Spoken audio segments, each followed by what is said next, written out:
Hello, hello. Oh, look at that. We got Sam ready to go. We were having some technical issues backstage, but I prepped Sam on how we were going to sort that problem, and then we went live and the problem was solved. So, no issues there.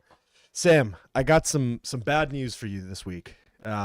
We unfortunately will not be able to bring up the playoff machine. The good news is we're in the fucking playoffs, baby. We've already had two incredible games. Last night, yeah, man, holy. I'm so excited to talk about the game that we have today. We're going to watch Bills and Jags. We're going to have Adam and Sean on from FDF later in the show. We've got a really fun episode. It'll be a little bit different than the episode you've become accustomed to over the course of the last 6 weeks. But this will be a fun one where we are watching one game. But first, let's talk a little bit about those games last night, Sam. What did you see? What did you like? What didn't you like? Oh man, I didn't like watching Matthew Stafford throw for 45% completion rate until the fourth quarter. Like that was disgusting. I don't know what was going on, man. They said that the Panthers defense was the worst defense in history by point differential. They were minus 69 going into the playoffs, meaning Shit. they've given up 69 more points than they've scored this year, yet they still made the playoffs. And they made that game extremely competitive. That defense was playing lights out at different points during the game. Matthew Stafford threw two picks, should have been three, but somehow they still managed to get it done. Also, some amazing clips coming out of the Rams locker room after the game based off of that, but we'll get into that in a little bit. How about you? What do you think of that first game, especially the Panthers actually making it competitive? I think they were 81% chance to win. The Rams were, so 19% chance the Panthers were going to make it a game, and we got what we got. Dude, I think what we saw from the Panthers over the course of the last I'm fixing the light here, 5 or 6 weeks of the season was the cardiac Panthers, man. It was a scary Cardiac team to cat. watch. You never knew when these guys were going to win. You never knew where they were going to lose. Last night, it looked like they had it for a little while. But, Phil, I want you to find these. But there is a couple of clips from the post-game interviews of what happened last night in that Rams game that just get me so fired up. So if you're not watching, Matt Stafford had a yet another game-winning drive. He is the all-time GOAT in the game-winning drive category. The man is built for winning games in the final drive of his final possession. What we saw last night was incredible.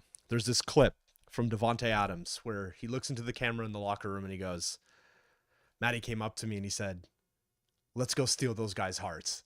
And then sure enough, they march down the field. They make this incredible pass to Colby Parkinson, who makes a tightrope catch, spins around, walks it into the end zone. Everybody celebrates. The Rams go on to win that game. And then Puka says in the locker room, he's asked, were you nervous? Were you scared? Did you guys have a doubt in your mind? And Puka goes, no, we have 9 on our team. It was just the coldest set of interviews I've ever seen from two wide receivers who clearly love his guy. Matt Stafford loves his wide receivers, and Colby Parkinson made one of the nastiest catches in one of the most important scenarios that I've seen in a playoff game in a very long time. Rams win that game. Looked ugly, but they got out of there, and now they're making it to the second round, which obviously very important for that team. Yeah, does that give you more or less confidence for the Rams, given what you saw? I mean, it's always nice to get a comeback fourth quarter victory, but they should have won by 14, right? Yeah. Not confident. Listen, I know that Puka's super excited that he has 9 on his team, and I love Matt Stafford. I've been a Stafford truther for the last decade and a half. But man, why are we in a situation for a walk-off win? Why are we in a situation for a game-winning drive? That game should have been buried way earlier. They let an inferior team hang around for way too long. To your point, they were literally the worst defense in NFL history last season. The following year, they have Matt Stafford throwing for 45% in the first half. That's unacceptable. Should never happen in the way that happened.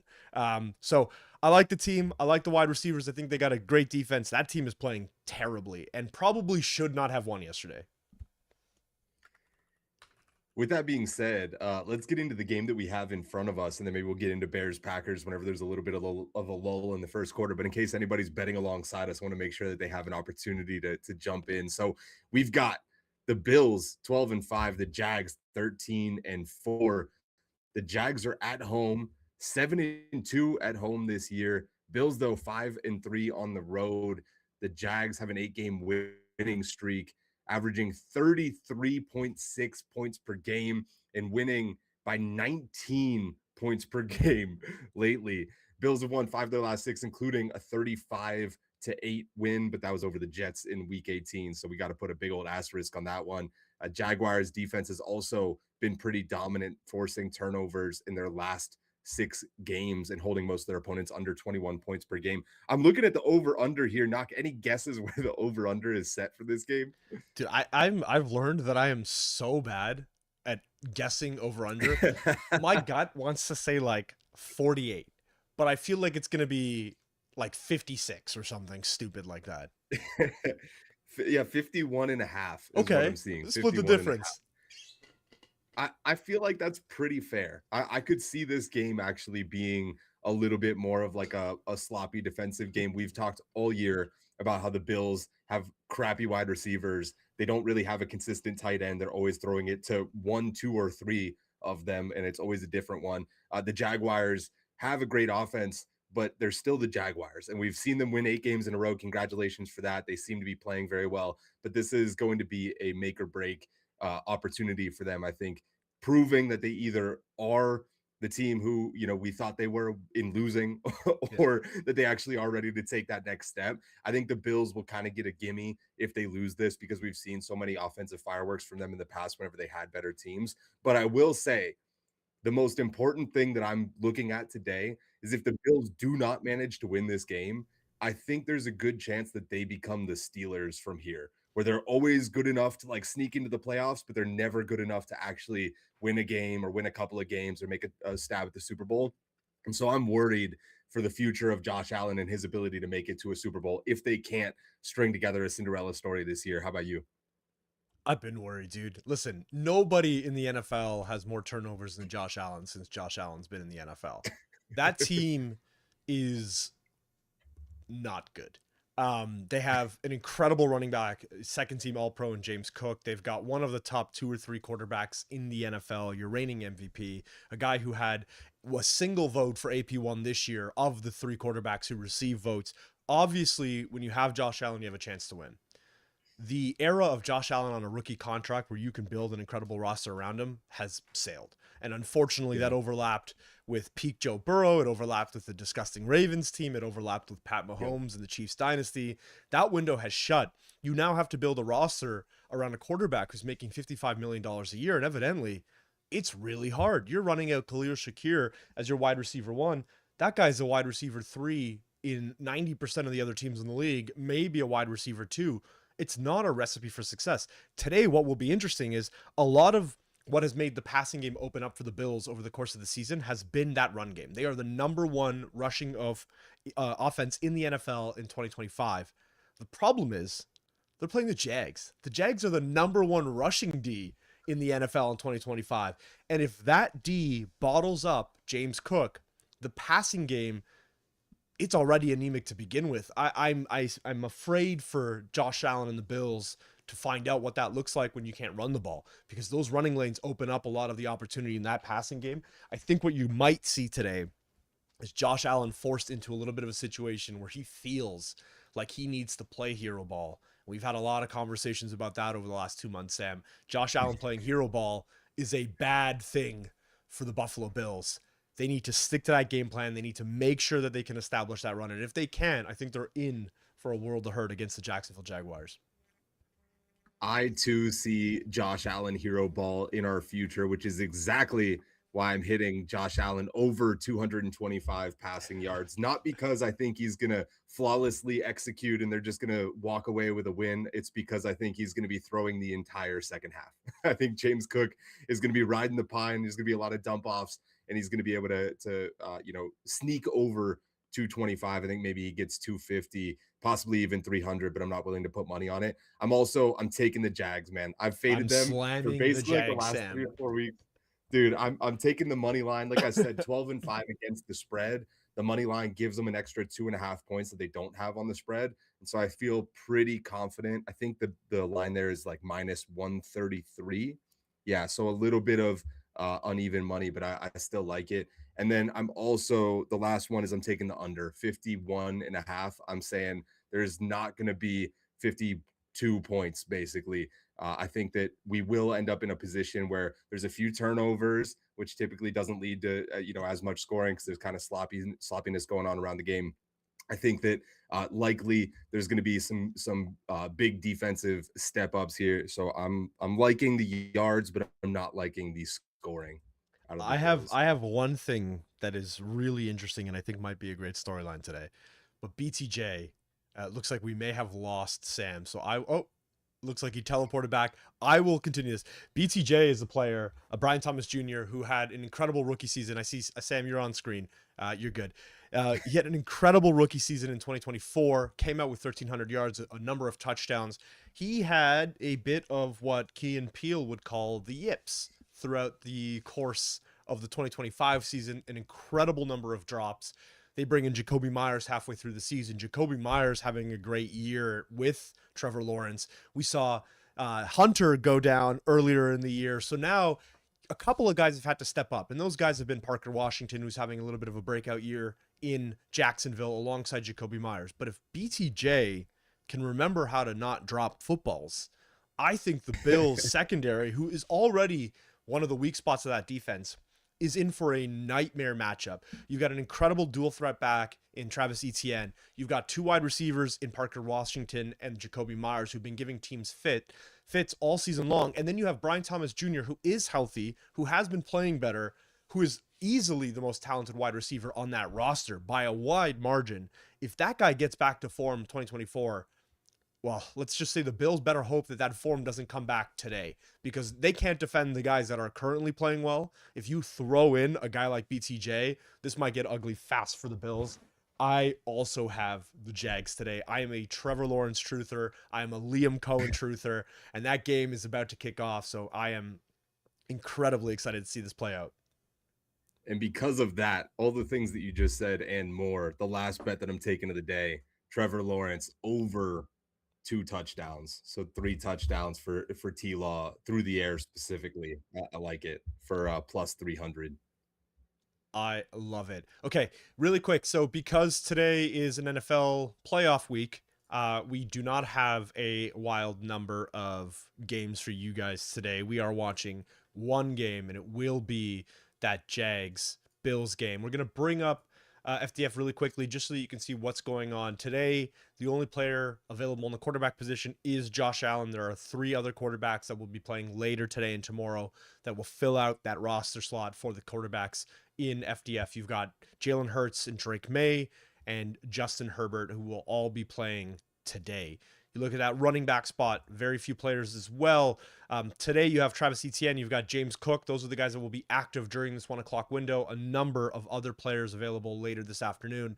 In the tight end spot, you have Dalton Kincaid, and that's it. And this position group has been disgusting over the course of the last couple of weeks. It's going to be extra gross today. You look at that wide receiver spot, it's Khalil Shakir, it's Brian Thomas Jr. Those are your options for today. Again, limited. We will be following this over the course of the day. We'll see how this sort of plays out.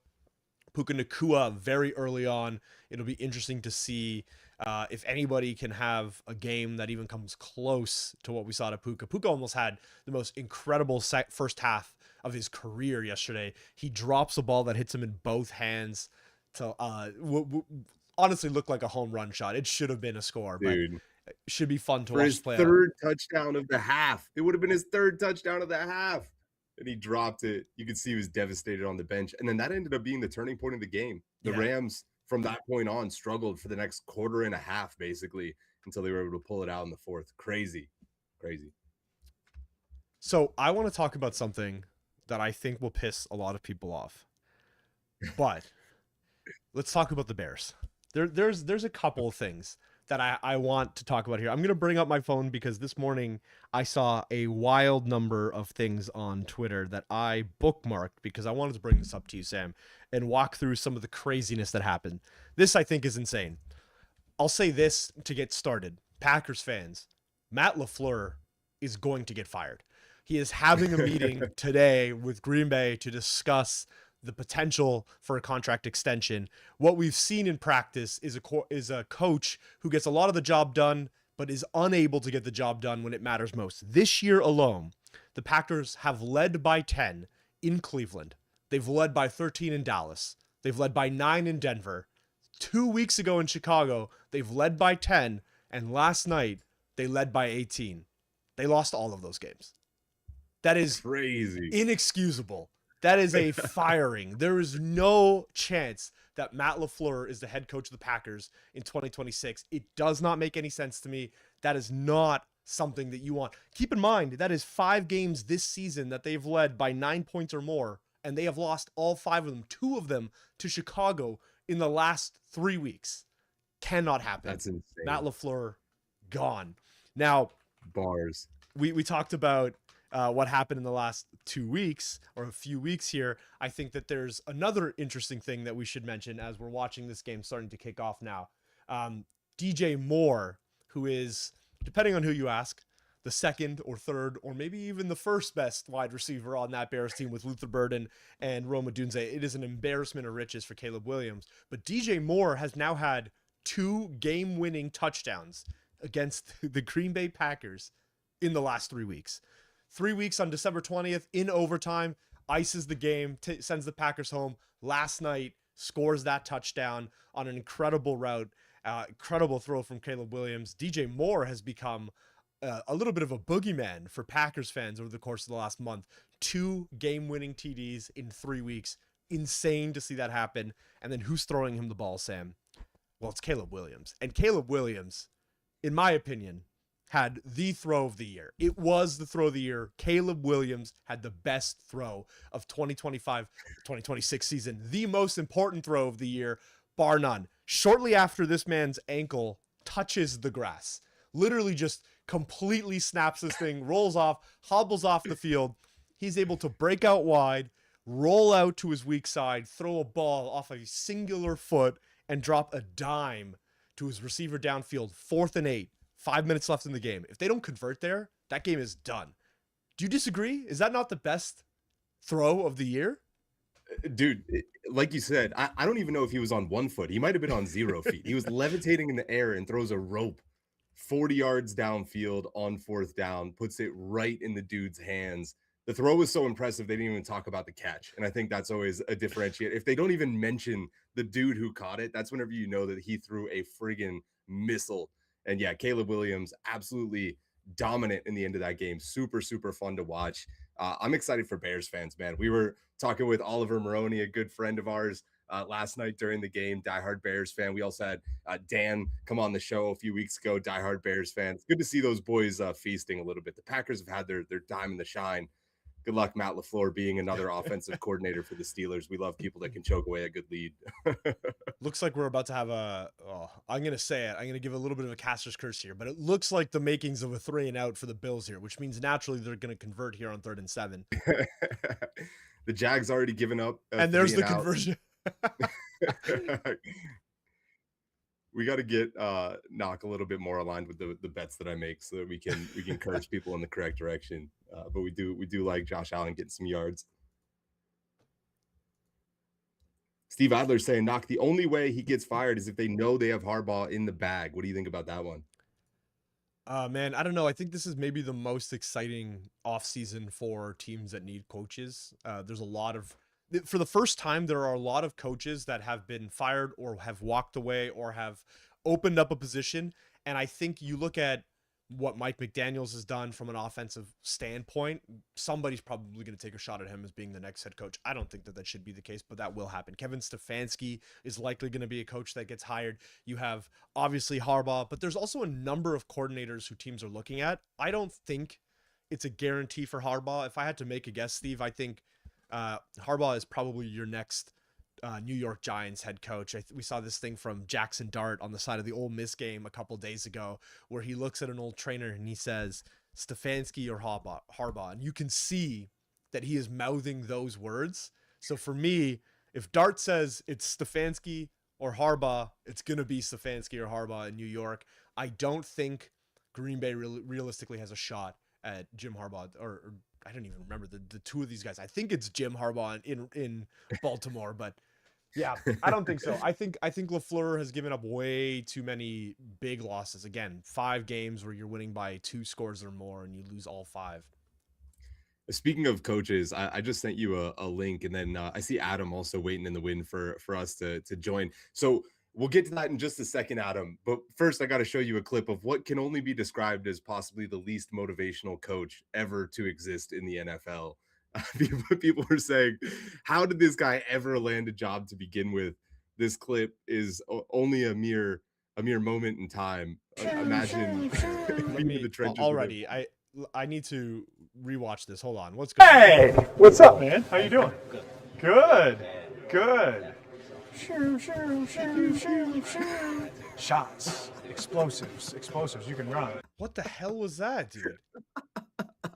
Dude, it was so trippy. I thought it was AI the first like 6 times I watched it.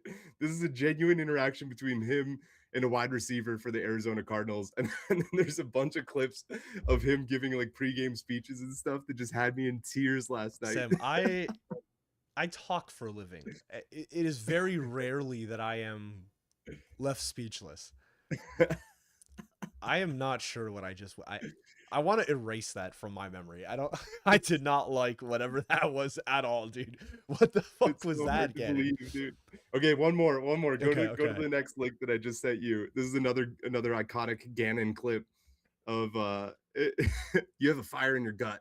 Oh, Is what they call this one I've seen. This one. Welcome back. Who drove over here? Quick, let me see your hands. Who took the bus? Did you have fire in your gut? Did you? We're here for a reason. Don't get that twisted. Okay, we're here for a reason to win games. So if you didn't have that fire in your gut, you better light the fire pretty fast. My favorite thing is Welcome back. this was posted as a hype reel. Dude, that is like the Cardinal.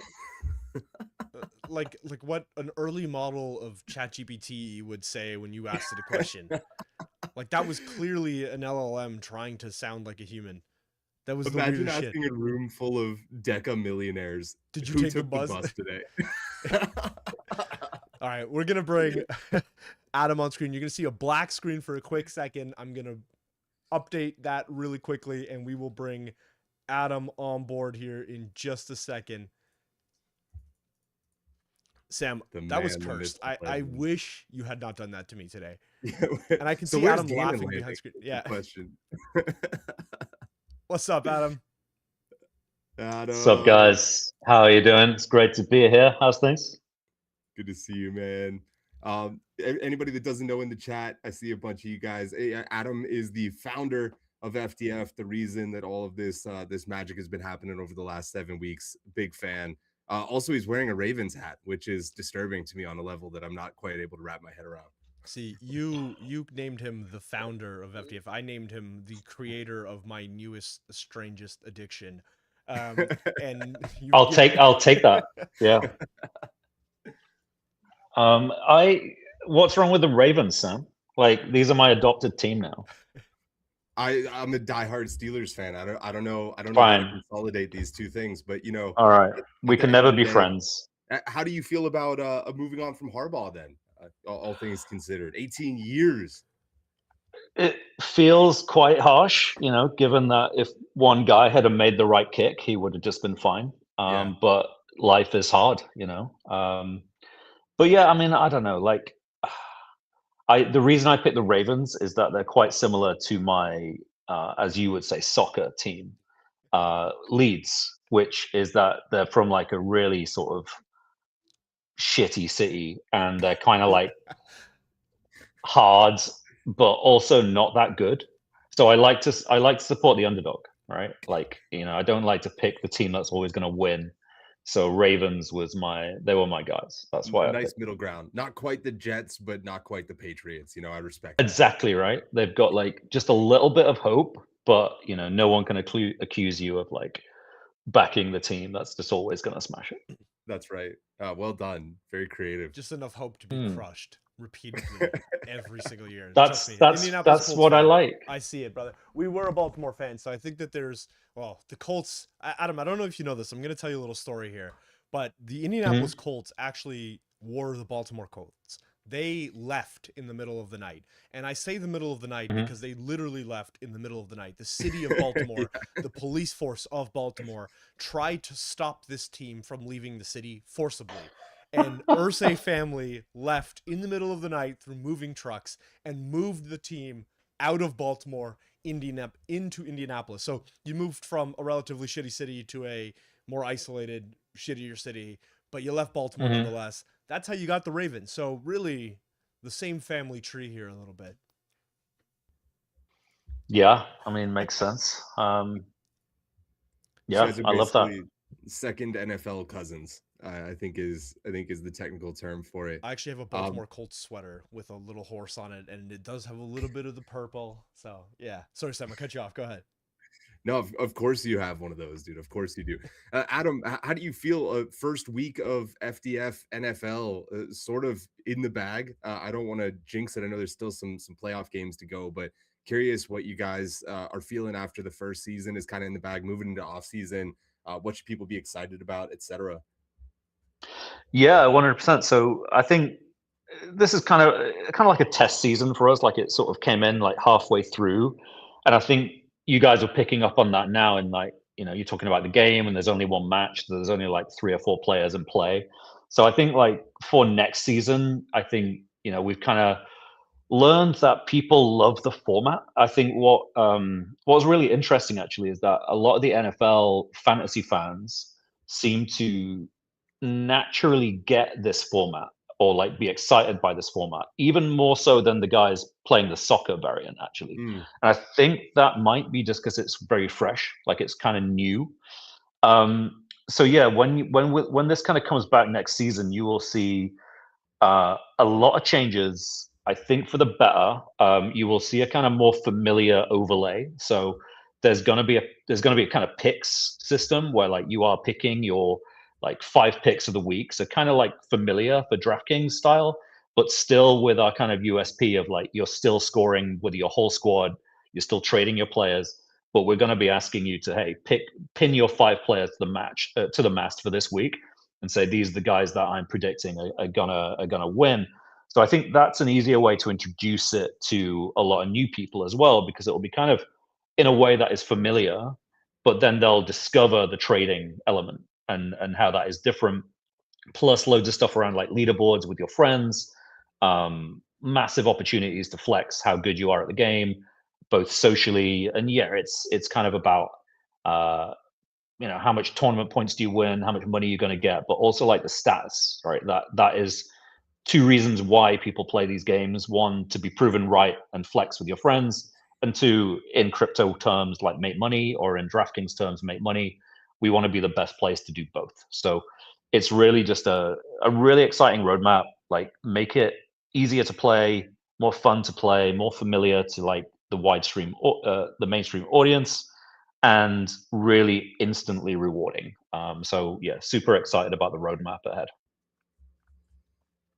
Yeah, I love that, man. What do you guys think about the scouting and stuff like that that people have talked about potentially coming into the mix in the off season? Is there a sort of like mental model people should use for how that's going to work, or is it primarily like so new that we just need to see it in order to really understand it? I think the latter. I honestly don't think anyone's really done anything like this before, where you are basically able to speculate on the draft and like which players are going to be the big players next year. So if you look back at like the way football.fun really broke out in August, it was basically using the price dynamics of meme coins in crypto terms, but in a context that you understand. So meme coins, not everyone gets them, right? Not everyone understands why the fucking cat with the hat is better than the dog with the bat, or whatever. But like in sports, a lot of people feel like they have an edge, all right? They Yeah. understand NFL. So if you marry those two things and like, hey, I can trade those things, but I actually know about them, a lot more people want to get involved. And the draft is like the perfect opportunity where every new player is kind of like launching a meme coin. It's like launching a new thing. And if you're right and you predict the right picks, you can start building your roster like really early for the next season. So I think that's super exciting, and it's something no one's ever done before that I'm aware of. So yeah, really excited to see how people deal with that. Adam, we have a natural next question from both the chat, but now as you're saying that, myself as well. When will we see the next batch of NFL players? Sam, I saw you light up because I think you thought I was going to ask a different question. I'm not fucking crazy. I'm not doing that. I'm going to allow Adam to bring that to the forefront himself when he feels ready for it. But let's talk about when the next batch of players will come. TG is very soon. Okay, don't worry about it. There it is. Yeah, I think probably around the draft, because I think the next batch of players will actually be player driven. Like the actual users of our game will decide who joins next, and I think that's just really cool. I think part of this is about us kind of letting go of the reins and like handing over that power to the user base, and they decide like which of the players join. So at the moment, we have an in-house team who know, you're about to meet Sean shortly, so he's gonna come from the Football.Fun team. He's worked in fantasy sports for about 10 years. So at the moment, he's been playing like a role in sort of saying, hey, these are the players that should come onto the platform. But ultimately, we want that to be the actual crowd, like people saying like which of the draft picks that most excite them and getting them onto the platform. So I think next season, by the time the playoffs come around, you won't have games where it's only like, oh, there's only 5 players to pick from. I think there'll be a kind of wider selection there for people to choose from. I love that. Oh, I do have a follow-up question. I just want to give a quick update on the game. Trevor Lawrence just turned the ball over the Bills now on the Jaguars 33-yard line. That was a pretty egregious turnover as well from T-Law. That did not look great. Adam, you mentioned something that was really interesting to me. Obviously, from the sounds of it, draft will come through. You're going to see this opportunity for people to begin scouting players or putting themselves in a position to maybe earn some of the players that they think will do well in the upcoming NFL season. Will that apply to existing players who are not currently in the format or just for rookies around the draft? Meaning Devontae Adams is somebody that I think a lot of people are having conversations about, right? Led the league in touchdowns this year, not available on FDF. Will you have the opportunity to say, I think, Devontae Adams will have an incredible 26. That player will then hopefully be voted on and be added into the game. Yeah, it will be that. So, Okay. I think when people think of scouting, they naturally assume, oh, it will be like rookies. Not necessarily. It's whoever is most interesting. So, if there is a player there that people really want on, then they will be able to vote them on. Doesn't have to be a rookie. I think for the draft, we'll implement not quite a special game mode, but there'll be like specific bonuses for the draft. But if you want to scout a player who is not in the draft, who is already established at a team, absolutely fine. You heard it here first, folks. Fernando Mendoza is the quarterback that you want to scout in the 2026 draft. That man is playing lights out, leading that team to a national appearance against Miami Hurricanes. That's awesome, man. The draft is something that is, me personally, like I have 2 seasons in life, and it's football season and waiting for football season. And the waiting for football season peaks around the NFL draft. Incredible moment. Now it's going to be a very depressing experience for Colts fans. Josh Allen just took a nasty hit. He is going to definitely come out of that game. Dang. Damn.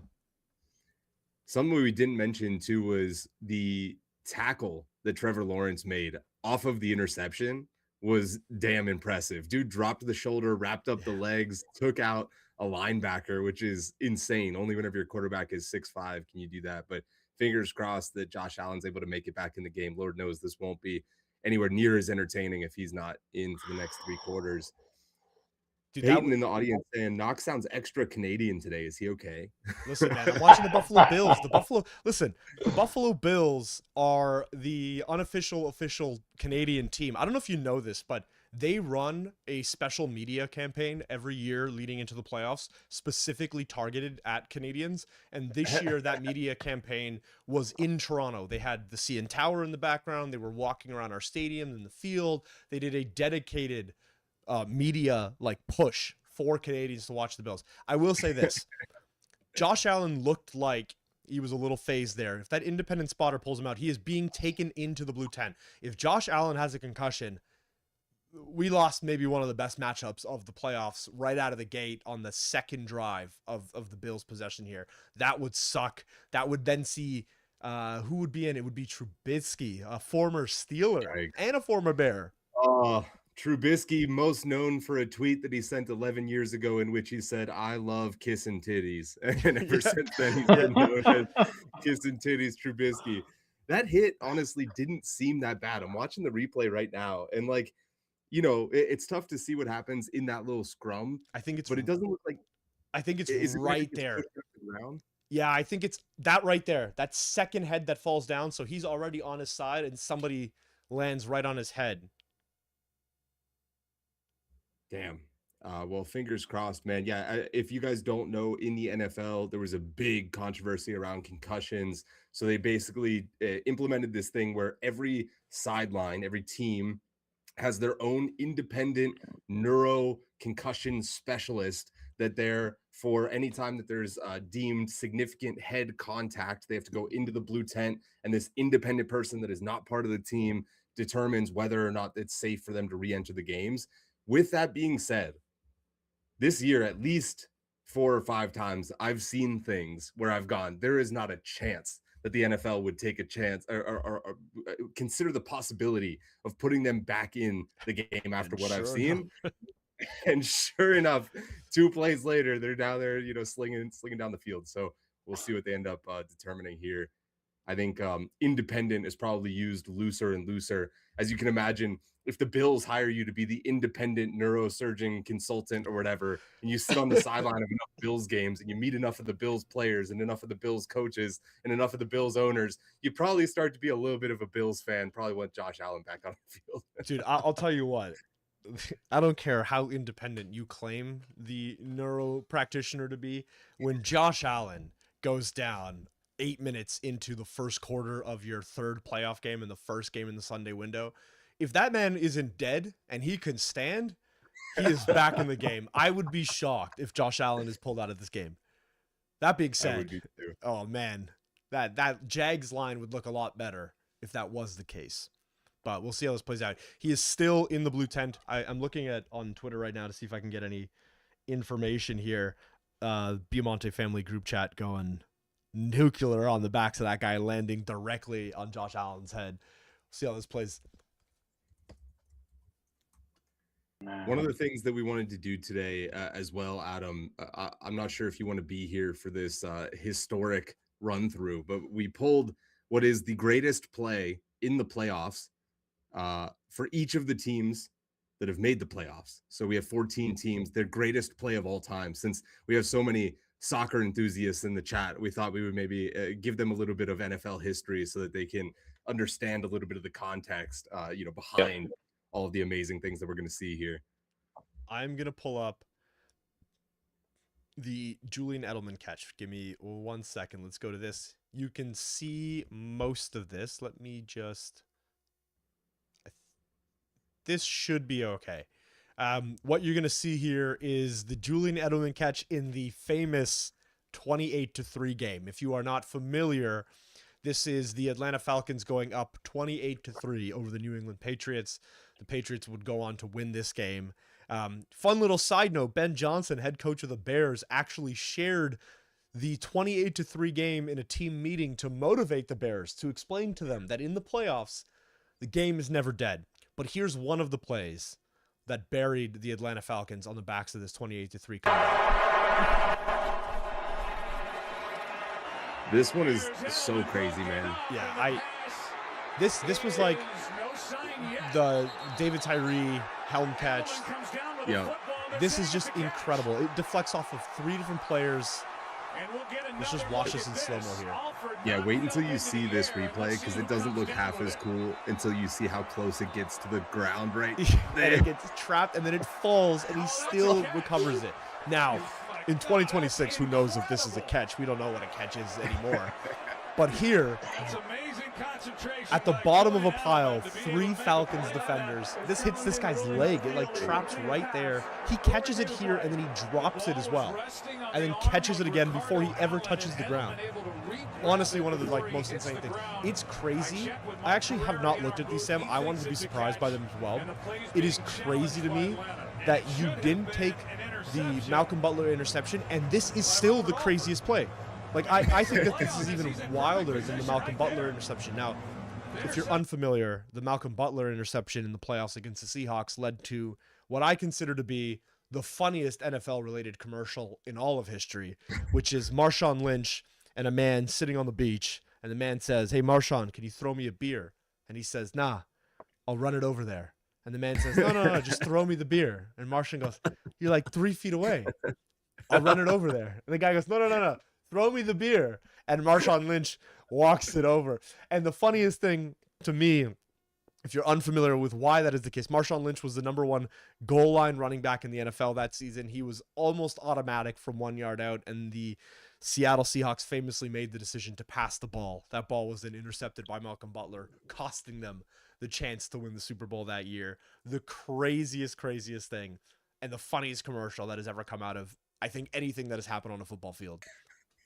That's absolutely true. Fantastic one. Yeah, the choice, the decision to throw the ball was something that has been spoken about at least ad nauseum for the 5 years following that at minimum. And Pete Carroll kept his job. They stayed with Russell Wilson. Everything largely remained the same after, but that singular decision did haunt the franchise for at least 5 years. And I'm sure many people still feel very disappointed about it.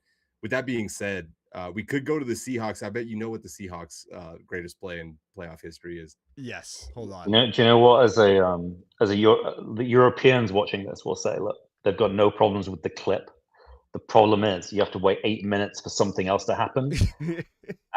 Like after the thing happens, that's the kind of European like view of NFL. They're just like, why does it take so long for things to happen? Yeah, because you guys don't even pause when the ball's out of bounds, right? You just keep rolling. No time, right? But I actually, do you know what? Maybe it's because I'm getting older, or like my ADHD is kicking in even harder than it used to. But watching NFL is great because you can like tune in for the bit that you need to pay attention to, and then you can like check your phone or do something else, and then you can like pay attention when the play is happening. Whereas when I'm watching football, you're like, shit, I missed it. Like Yep. I watched the Leeds game the other week. I watched it for 90 minutes, and the best minute I was actually just like talking to my wife or something, and I turned back and like Leeds had scored the best goal that they'd scored all season, and I was like, fuck. But that doesn't happen in NFL because you know when this stuff's gonna happen. It is like I'm getting more and more into it. Like the more I watch it, it's great. The fun thing about NFL football is as you learn more about the sport, you'll also see the number of things that are happening in between plays is just as fun as like watching the actual play unfold. This right here is my, I think, favorite clip in NFL history. I think it is a moment that I think back to. There was a video of a guy on YouTube maybe a decade ago making a reaction clip to this. This is called the Beastquake. For the uninitiated, I want to explain what happened here. Seattle is known as the home of the 12th man. The 12th man is the noise in that stadium. In the NFL football, you're only allowed 11 guys on the field. The noise in the stadium becomes a 12th man. You see a bunch of teams struggle to play within that noise. This is the first time the 12th man reared its head. This is called the Beastquake, and they call it that because Marshawn Lynch was named. His nickname was Beast Mode, and the noise that Seattle Stadium made during this play literally registered an earthquake.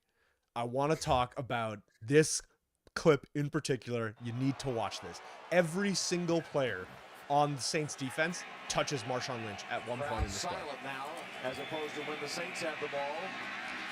Oh, look at this run! Like 6 of them right there. And then you're like, oh, that was a cool play. And he banishes that dude to the shadow realm. He's dancing his way for the touchdown. Man, I've watched this 1,000 times. I will watch this 1,000 more times. It is never less insane. In the wild card, fourth quarter, to ice the game like this was just absurd. This is when Seattle didn't even have a good jersey. They were using whatever the fuck this was. Matt Hasselbeck was the quarterback at this moment in time. Let's see if we can get a slow-mo of the beginning of this play. Right here, this play should be over. Yeah. You can't even see Marshawn Lynch anymore. This play probably also ends right here as he's falling to the ground. It definitely should have ended right there, and here. Insane, dude. And then to top it all off, he grabs his nuts as he crosses the goal line, which led to a million amazing thumbnails. People still do this celebration to this day. Marshawn Lynch, man, was such a special player. Okay, really quick. Let's take a quick look at what's been going on. Just a really quick update. The Jaguars have been marching over the course of the last couple of minutes as we were watching through some of those clips. Travis Etienne, 2 massive runs. The Jags are now in the red zone. They are on the Bills. It looks to be the Bills' 4-yard line, 2nd and goal. Sort of see how this plays out here. But Travis Etienne has been the workhorse here. Some FDF implications if Etienne gets this ball.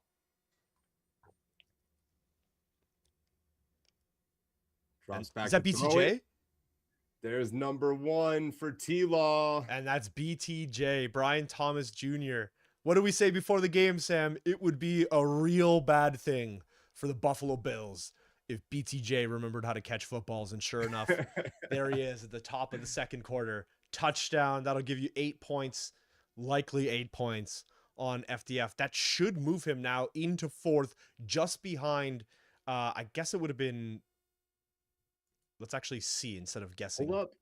If you can too, after that, I would love to pull up the Kalshi line of what happened after Josh Allen got hurt, because the reaction is looking pretty spicy now with the Jags also scoring a touchdown. It does seem like Josh Allen's going to re-enter. I haven't heard. I don't have the game audio on, but if I had to guess based on the way that he was sitting on the sideline, it kind of seemed like he was still keeping his head in the game and working through what they were going to do on offense. This is why I love Kalshi and prediction markets in general. Okay, so right here, you see this is where the line switches. So the Jags open up as slight favorites. This is the Bills field goal right here. Line switches. The Bills are now on top. This right here is the first punt away from the Bills, where the Jags now come back on top as they're marching down the field. Here's the Trevor Lawrence interception. And the Bills are back on top. And here, right here, keep in mind, the Bills kick a field goal. They score 3 points right here at this moment in time when they are 50-50. This is when Josh Allen gets hurt, and you immediately see Jacksonville pulling away now on the backs of that Jacksonville score, creating a 60-40 separation. Really quick look at the leaderboard here in the wide receiver slot. BTJ has actually jumped into 3rd place, surpassing Rome Odunze. So what we saw last night, already only 6 points back of Tet McMillan. You have to imagine Puka Nacua came into the day as number 1. I would be, if I was a betting man, and I am, Puka Nacua leaves the day as number 1. I just don't see anybody. 37.5 points in a playoff game is just ridiculous. You know, this show is why I realized how entertaining those lines are to watch, during the game, because it's just like a social barometer of how everyone's feeling right now. So yeah, keep an eye out soon for something like that coming into the app, because I think it's just amazing to watch. Music to my ears. That's super exciting, Adam, man. I got to give you something that here's a personal request. We were talking about DAZN earlier. For Americans watching this, you don't know what DAZN is, and it's unfortunate for you because it is the single best product for watching NFL football. In the US, you need 737 subscriptions. Most of them are not going to work. You're also going to have local blackouts. In Canada and the rest of the world, you have DAZN.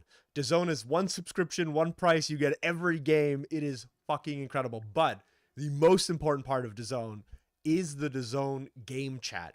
The things that are going on in the game chat of an NFL football game are ridiculous. All of the dumbest people in the world are in the DAZN game chat, and it is so much fun to watch football. Dude, I have caught myself watching a game that the Colts are getting blown out at and giving up on the game and just blowing up the game chat on my TV in the living room and just watching people react to the game while trying to guess what's happening myself. It is so much fun. I need that experience alongside all of the other incredible information that we have on the site. It is coming. Watching dumb people comment on sports it's the most entertaining part. Oh my God. Bills Bills return fumbled may the have kickoff fumbled that ball. return. No way. How is the white hat, the guy who, yeah, I was going to say, how does the white hat make the call on this play? He's nowhere near the play. Yeah. Wow. Huge play for the Jags. Wow, the Jags We'll give- recover. Let's take a look at that line real quick, friends. What's going on here? And there it is, another 10% jump for the Jags. Actually Jeez, insane. Not only do you get the ball, you're going to get the ball in the 35 Oh, here. that second hit. Oh, helmet right on the ball. I Both think this is players going to able be to pick challenged. up. I don't know that Devin Lloyd gets this. You think it's going to be challenged if he came out of the pile with it? Wait, what happens right here? Oh yeah, no, he's got under it. his leg. That is the weirdest. That is control. The ball is attached to his gooch for more than 2 seconds. For all the shit that NFL refs get, and I think sport refs in general get, there are certain scenarios like what we just witnessed that I do not envy having to make a decision on, because I watched that clip 5 times and I could not tell you who came out of that, who actually recovered that ball, because it looked like 43 on the Bills return team is sitting on top of it as well. That's crazy. And now Gabriel Davis, the Bills, I shouldn't say number 1 wide receiver anymore. He's been on a little bit of a tour of the NFL before making his way back to the Bills, but he looks like he's also shaken up now, potentially going to be in concussion protocol as well. So Bills now with Josh Allen and Gabe Davis both hurting doesn't sound good for their offense. Especially we had some people in the chat saying things like, if the Bills are going to win, Josh Allen's going to need to run for 50 yards and scramble for a TD. And the likelihood of him doing that, if he's already getting looked at, is, it's Josh Allen, so it's still pretty high, but it's lower than it would have been otherwise. But he's not afraid of contact under any circumstance. Someone in my family chat just sent me this. Bill's medical trainer, Josh, do you have a concussion? Josh, fuck yeah, I got a concussion. Trainer, you're good to go. Because that's what's about to happen. We're gonna see him back in this game, and he for sure got concussed. I don't know. Again, if you're just tuning in now, you missed Josh Allen have 2 300-pound men land directly on top of his skull, one after the other. Stumbled, gets up, runs into the medical tent, has apparently been cleared to play. It looks like he will play, which is just insane, ridiculous to me. That's insane. Okay, I got to do it, Adam. I got to do it. I got to ask other sports. What in 2026 should we expect another sport to be added to the mix? Do you think? 100%. I think we'll end up doing probably 2 more sports this year. One is the one you'll expect, the NBA. And then another is one you might not expect, but it's something I have talked about on some of the Korean streams, which is esports. I gotta learn Korean. That's it. And then I'll get the alpha. I cannot speak Korean, but I sometimes we've started like this sport.fun Korea chat, and I now sort of have to translate what the fuck is going on and sort of say hello in Korean. But there's like Caleb started it today. And there's like hundreds of guys in there like talking about football.fun, and I have no idea what's going on, but it's great to see. But yeah, like esports is just massive. So things like League of Legends, would love to do that. We obviously met in Web3 gaming originally, and I've been like a gamer since I was like 3 years old. So esports is going to be one of our things as well, but NBA for sure. I would love to see esports. I'm also going to throw a floater out there. I think MMA would be super fun. Mm-hmm. Probably pretty difficult with fight cards and injuries lasting a long time and all that funny business. But yep. As a diehard MMA fan, I haven't found a really satisfying way to like engage with fight betting besides like, yeah, this dude's going to win, which is so one-dimensional. So I do think that'd be a really, really entertaining way to go about it. Yeah, man, I agree. I mean, like, technically, we can spin up a new sport in 3 weeks. That's what it takes now. It's just, do you want to distract from like the other stuff that is going on? It's just like the liquidity, the attention. Yeah. But yeah, it can be done. So anything where there is demand, we will go. That 3rd and 12, T-Law goes to the wheels. That was insanity. I cannot believe he just jumped at the end of that play. Guy was trying to get himself killed. Look at this. He was trying to John Elway it. He wanted the helicopter. Okay, I'll say this now. If Liam Cohen decides to kick this field goal, they are asking to allow the Bills back in this game. You need to Yeah. go for this here. You Ben cannot Johnson give- would never. Ben Johnson doesn't, as far as Ben Johnson's concerned, fourth down doesn't even exist. It's more of a suggestion. We're going for it. They went for it like 8 times last night. It was Dude. actually ridiculous. And they didn't get a single one until the fourth quarter. And they didn't get a single all one of until it was maybe the best throw of the entire 2025 season. It's true, man. So they are 4th and Absolutely 2. The good insane. news about this is that Trevor Lawrence is about 6'6.5" tall. If he falls forward, he gains 2 yards. So they should get the 2 yards required here. Let's see if this plays out well. But he is a very, very tall man. He might actually be, if I am correct, I believe he is the tallest active quarterback, starting quarterback in the NFL right now. I may have also completely made that up. So what we're going to do is we're going to bring up Grok as you guys continue talking, and I'm going to find out whether or not I'm a liar. Did you? I'm sorry. This is so dumb. We'll save it for after this scoring drive wraps up. But did you see the girl that looks identical to Trevor Lawrence? Yes, yes. This video is so funny. All right, let's see if they get it. 4th and 2. They're lining up in shotgun, so it's not going to be Trevor Lawrence just trying to go over the pile. It Hands- is going to oh, be no, Trevor Lawrence going Run over. past. Oh, I think he might be down. fell exactly on the line. I think he's maybe short by like an inch. I can't believe he tried to jump from 9 yards out, dude. That was crazy. Oh, that is as close as it gets. We're gonna have to see 1,000 replays of when the knee touches the ground versus the elbow with the ball. Oh, his knee is so close to hitting before he jumps off. Oh, I don't know. What do you think, Knock?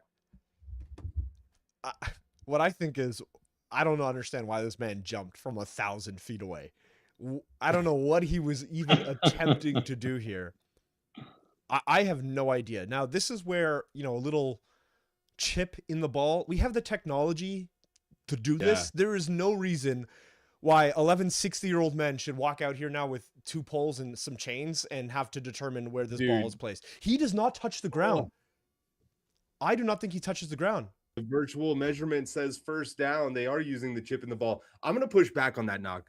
I think that the single biggest fuck up over the last 5 years with the NFL, as far as like, okay, I get it. You got to make the game faster. You got to make it more entertaining. The chain gang coming out, watching 70-year-old man come out and trip over themselves as they try to pull these chains 10 yards and stick the thing down in the ground. And you have the tension of like, does the ball reach? And then they do that thing where they have most of the chain, but then they stretch it a little bit further. And it surprises you with how long the chain. That was one of my favorite It was parts. fun. Oh, it was so dramatic, dude. And that we all know we're just watching soap operas for men. That's all it is. Oh, he's challenging it. The Bills want to take another look at it. They don't like the chip in the ball. They say run it back turbo. I don't know, dude. This is as close as it gets. Ormsa Rasalu in the comments says, want to see the Jags win just to see what happens to the Bills player prices. Oh, he wants maximum chaos. Actually, I'll say this. Okay, somebody said, I can't find it now in the chat, but somebody had mentioned that there are people who watch the Kalshi lines and dump and rotate positions on FDF based off of whether or not one team gets too far away from another. I'm going to give you guys a little secret, a little hint here. You should be doing the inverse. When you are watching a game of NFL football in which one team has taken a massive lead, especially if that player is a wide receiver or a tight end, you should not be dumping that player. You should be buying as much of that player as humanly possible, because you're about to enter what we call garbage time. And garbage time is an incredibly magical place in which a bunch of players earn a shit ton of points in a game that does not matter anymore at all and is largely out of hand. And you see a lot of this happen. There's been a few garbage time merchants in the NFL this year. Jamar Chase. Oh, it's AJ Brown. Yeah, AJ Brown, Jamar Chase. These are garbage time merchants. They are worth more when the game gets out of hand.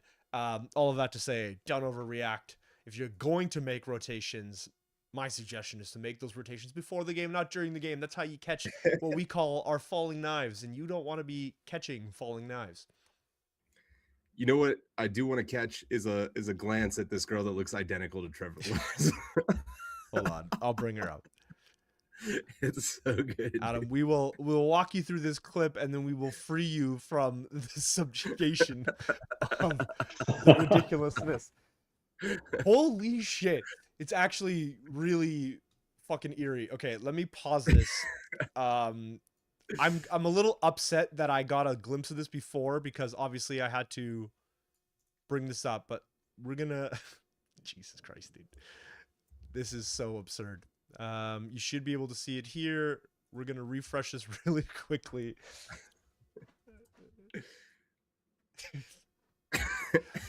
Dude, she looks a lot What? like a lot like Trevor Lawrence. Like, We're just seeing the same person, right? Like that. and you know what's crazy? On my screen, I have the image of what we're watching, and then I have OBS open so that I can see the actual stream itself. And when the photo freezes, I'm convinced that one side is showing me the girl and one side is showing me Trevor Lawrence. You can't tell which one. This is insane. Where did you even find No. They're the same photo, brothers. That's this? the Dude, same photo. this so video did good. numbers as well. That's so funny. Gotta be his sister, dude. It's gotta be. As we're looking here, I'm gonna see if we can pull up. I just want to go back to this. Oh, they're running the replay now off of the challenge, and from this different angle, Trevor Lawrence's calf is down. Yeah, shin/calf. Oh, and call's already overturned. That's huge. Great challenge. Josh Allen, of course, in the game here. Let's talk about whether or not he should be in the game here by taking a quick look at this double headshot that he. Oh no! Look at this. This is just madness.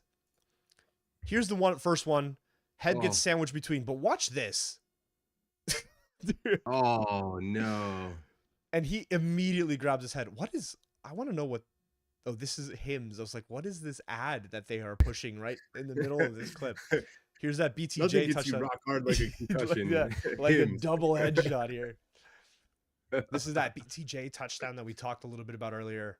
Pretty insane. Adam, we will free you, but before we do, I want to ask, season 2 coming up. If you're somebody who has had the opportunity to play through season 1, we talked a little bit about scouting. We talked a little bit about what's going on. Give me something. Give them anything to get them excited about what's going to happen in February. Super Bowl is wrapping up in just a few weeks. What should they be excited about? It's okay to touch on the things that we touched on the top of the hour. If you're new, there you go. Adam, we'll give you 30 seconds. Give us the elevator pitch. Why are we excited about season 2 in the off season? Why are we excited? I mean, next week is going to be massive, like probably one of our biggest weeks. NFL, like we will obviously be doing like special Super Bowl events. We will make it relevant. We'll make it exciting. We've obviously got the off-season rewards where you actually get tournament points even when they're not playing. So don't overlook that. And then if you believe by next season, this is going to be a massive thing. If you've got that big stack of players going into it, I think you're going to be pretty happy. So start like preparing your squads, thinking about the draft. And then also like we've got the USA hosted World Cup for soccer as well. So we think like Crazy. We think people are gonna have a good time, even though we know you guys will briefly come to soccer and then enjoy the World Cup and then immediately go back to NFL. That's fucking great. All cool. So I think like sport.fun is there because you can actually move between sports at different times. Yeah. And the World Cup's going to be a lot of fun as well once the Super Bowl is done. Love to hear it. It's gonna be insane, dude. You mentioned something. I'll give a free piece alpha for a few folks that have been interested. We talked a lot about off-season TP rewards and what that'll look like based off of what players have earned during the season. Give you a little tip here.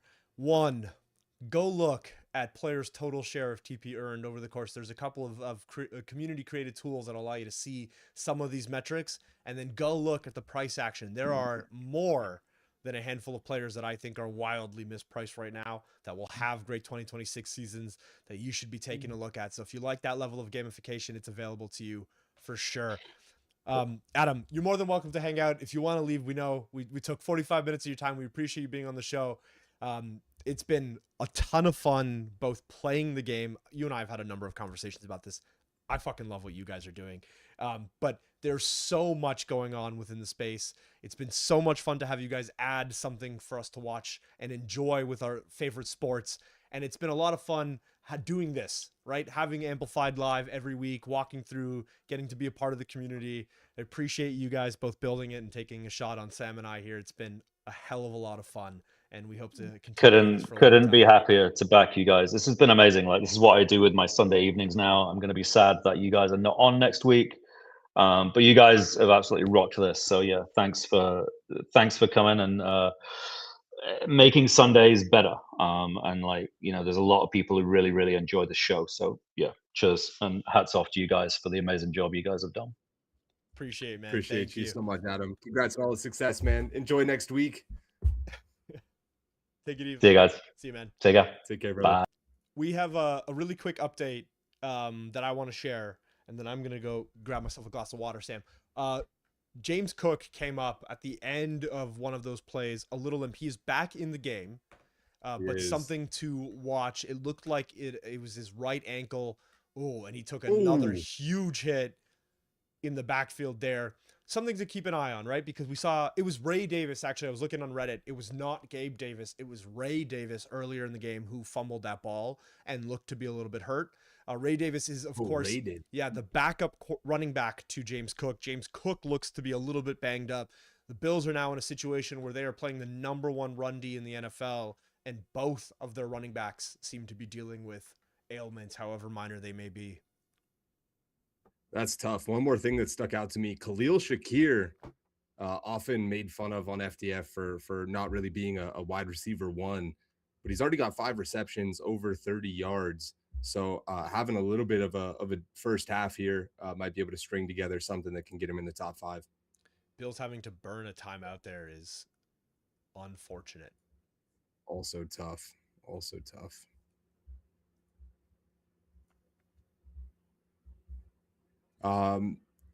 Looks like they're just taking a 30-second commercial break. Maybe after this drive resolves, we'll take a quick 2-minute for the bathroom, etc. I really like this. Actually, this one might be too long. We'll double back to this in a sec.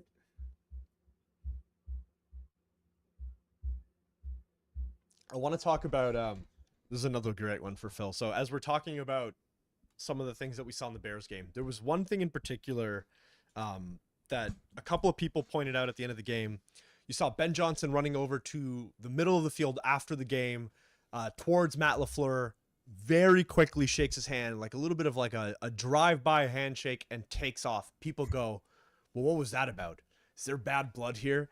And I found a clip from last year when Ben Johnson was announced as the head coach of the Chicago Bears, where he says, I like staying in the division because I get to beat Matt LaFleur twice a year. And he beat Matt LaFleur twice a year. I have no idea what the underlying cause of any of this is. Obviously, Ben Johnson was the offensive coordinator of the Detroit Lions for a number of years, play in the same division, saw a lot of the Packers of Matt LaFleur, but that drive-by handshake left a lot of people concerned about what might be going on with the relationship there between those two coaches. And then that video surfaces of him saying he's happy to be in Chicago, but he gets to beat Matt LaFleur 2 times a year, even better. Pretty funny to watch. Keon Coleman just ripped off a huge play that puts the Bills inside the 15. James Cook then runs the ball out of bounds around the 4-yard line. Bills now are 2nd and goal from the 4, it looks like. Man, I personally am a big fan, as we see, God, Josh Allen now hitting his hand on a helmet too. The Bills need to just get back on the sideline before somebody dies out crazy. there. They need halftime and some orange slices, man. They need a witch doctor. Break. But that drive-by handshake, I'm a big fan of that kind of thing, man. I wish teams hated each other more. Like, that's why we love divisional football so much, is because it seems to be the only place in which people genuinely hold grudges. And I miss the days where if you were on the other team, even in the offseason, I still fucking hate you. Like, that was the best. Peyton's got to take off. He says, I need some hymns. Love you, buddy. Thanks for dropping in. Ham Plus says Bills for the win, please. Obi asking, do we have any predictions for this stream? Do we have packs to give away on this one, Knock? We do, and we're gonna have one at the conclusion of this drive. We're gonna take a quick 2-3 minute break. We're gonna come back and we're gonna give you guys an opportunity to win some packs through some predictions. Ooh. Oh, Josh Allen Trucks runs it it in. Oh shit! But he bent backwards. Is his knee okay? Oh, that looked. I think it is a touchdown. Oh but no! he's not. Oh no! He's gonna try to maybe stand up on it. Oh, his leg was planted, and I just saw all of his body weight bend backwards. Pushes 2 defenders in, then the 3rd defender comes in, and his knee gets hyperextended backwards. Usually, those are more of a sprain than a tear whenever it bends in that direction. I'm not a doctor, but that's my assumption, especially if he's getting up and standing on it. He probably didn't hear a pop or anything, but definitely not what you want to see. Josh Allen now going back into the medical tent. Trubisky going to stay warm, but the Bills do take the lead. Yikes. I think whenever we come back from this break, we should do the Jaguars score on their next drive? Yes. And is it 3 or 7 or 3, 7 or 0? Maybe on the next Jags drive for some packs. How's that? Sounds great. Okay, on that note, we're going to take a quick 2-3 minute break. We will be right back. And when we come back on the other side of this, you can see him grabbing his knee there. When we come back on the other side of this, we will have some packs. So be ready to make some of those predictions. See you guys in just a couple of minutes.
All right, we are back. Just missed the first play of this Jags drive. Sam kind of teed this up before the break. Our next prediction: do the Jaguars score on this drive? Yes or no? Is it 3 or 7? Your options: 0, 3, 7. Ton of predictions coming in. Actually, most people are saying no points will be scored by the Jacksonville Jaguars on this drive. Will be a lot of fun to see this. Man, if you're the Bills, you got to feel pretty great about having a lead right now. It's ridiculous. You know what's funny? So on the break, I take the opportunity to kind of look. I've mentioned this a number of times. The Biamonte family group chat going buck wild anytime the Bills play. There's a common theme, and it is that Josh Allen needs to stop getting hit. We saw a double hit to his head earlier in the game. We saw him jam his thumb off the backs of a Jacksonville Jaguar defensive tackle's helmet. We saw him beat up his knee on the last drive there. The man is taking an absolute beating. There is putting your body on the line, and then there is whatever is happening to Josh Allen right now. Josh Allen is back in the medical tent. A quick look at his knee leg. Says he's okay. Looks like he'll be coming back in. Came into the game with a foot injury on the same leg of the knee that he just hurt. That dude is made of steel. Yeah, it's insane. He's the inverse Anthony Richardson. Anthony Richardson looks the wrong way at a rubber band and breaks his eye bone. Josh Allen came into the game with a broken fucking foot and doesn't care at all. The top comment on Reddit: Josh Allen may not survive this game. And on that play that he hyperextended his knee, he was running 2 defenders backwards into the end zone on a broken foot. That's crazy. Crazy stuff. Yeah, the top comment on that Trevor Lawrence turnover there on the 4th down was, Trevor, you're a big guy. Put your shoulder down and go get that yard, which is exactly what we said. This guy falls forward. He picks up too. It looked like Trevor lost his balance a little bit and decided to just plant and jump as far as humanly possible, which was not far enough. With that being said, the Jaguars are punting, barring this being a fake. So I say we run it back turbo and ask people to predict the Bills as well. And just a reminder, guys, just because you win or you get a prediction correct, we may or may not have enough packs to service all of you guys. I think we had 5, maybe 6 predictions of 0. So likely what we're going to have to do is randomly pick 1 or 2 of you guys to be able to win the pack there. Our apologies. But shoot, it's knock, ITSGNOC on Twitter, and we'll do our best for you. I'm also let's go ahead and say 0, 3, or 7 on the Bills' next drive. Let's run it back turbo. Kale already saying that the Bills are going to be scoring 0 as well.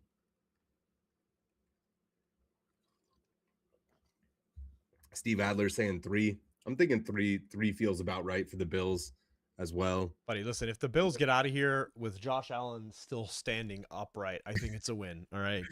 Because he hasn't been able to do that. The last 2 times he's touched the field, he has left. Keep in mind, on his last 2 drives, he has gone into the blue tent.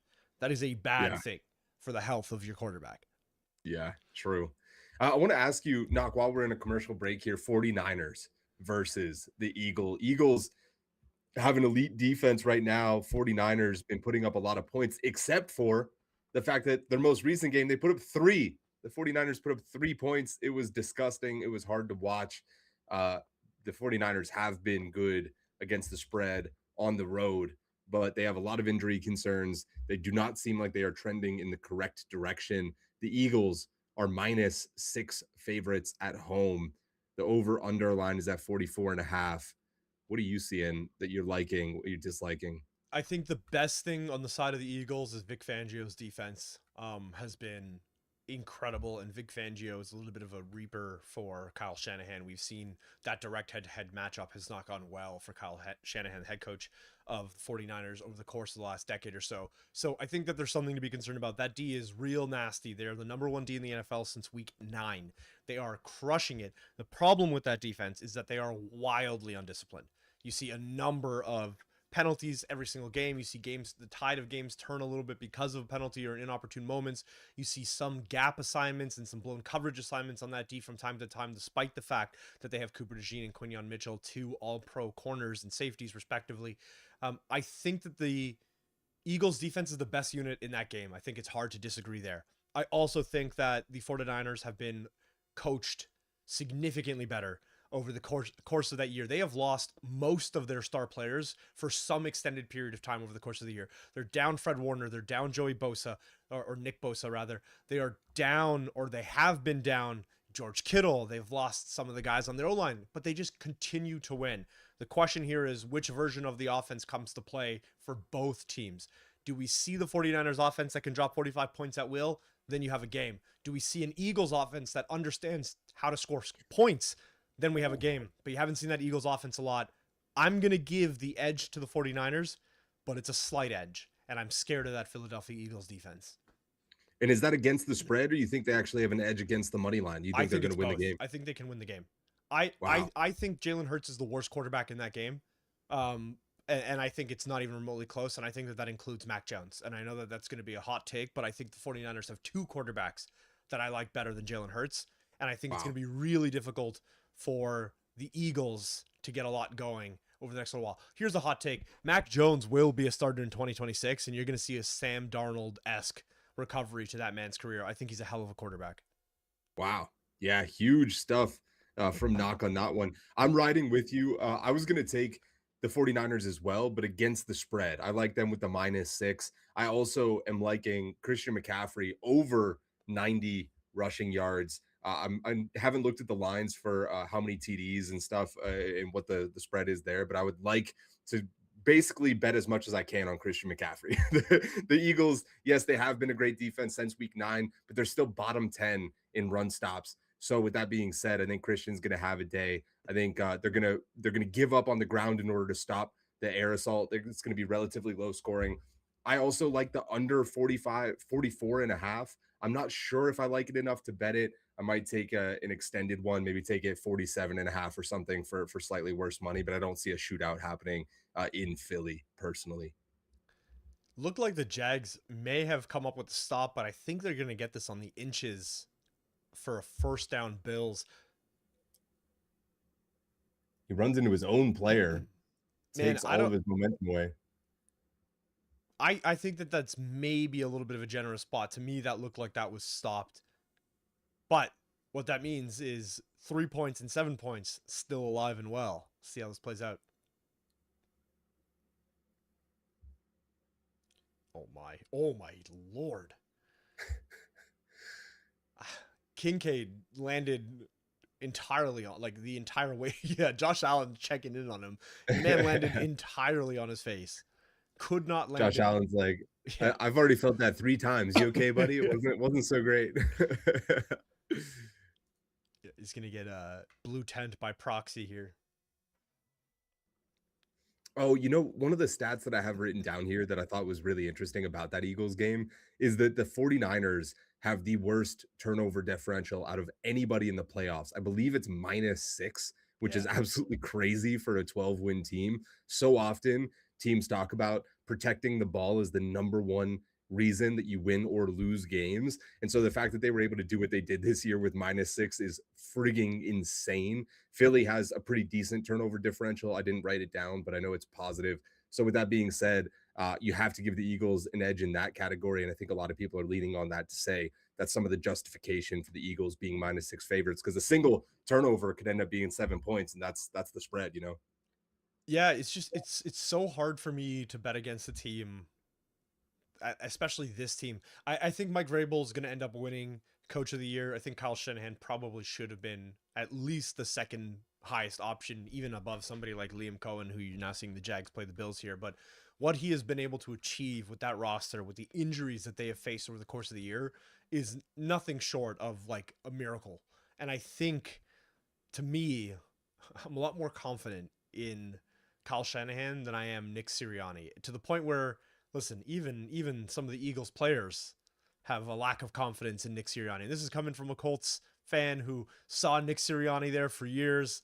I think it's interesting. I think ultimately, though, coaching will win out. Wow, we were talking about this a little bit earlier about the number of coaching slots available this year. Las Vegas Raiders and Miami Dolphins have both requested to interview Packers DC Jeff Hafley. We've seen the Packers defense become an incredible force over the course of the year. Obviously losing Micah Parsons, massive blow to that team. In an era where you might see Matt LaFleur get fired, you might also lose Jeff Hafley to another team who wants to see a defensive head coach sort of take the mantle. Both of those teams, keep in mind, coming off of the backs of a wild number of coaching changes over the course of just the last couple of years. Oakland Raiders, of course, responsible for a number of fired coaches that they are still paying, which is crazy. I'm going to pull this up as we're chatting so I can give you an accurate list. Yeah, that stat of the amount that the Oakland Raiders are paying to coaches that are not currently on their team is absolutely staggering. It is amazing. I got to get the exact number. Okay, here it is. This is great. So the Las Vegas Raiders, as of, what is it, January 11th of 2026, are paying 5 coaches a total of about $50 million to not coach the Las Vegas Raiders. Antonio Pierce is making $8 million this year. Josh McDaniels is making $10 million.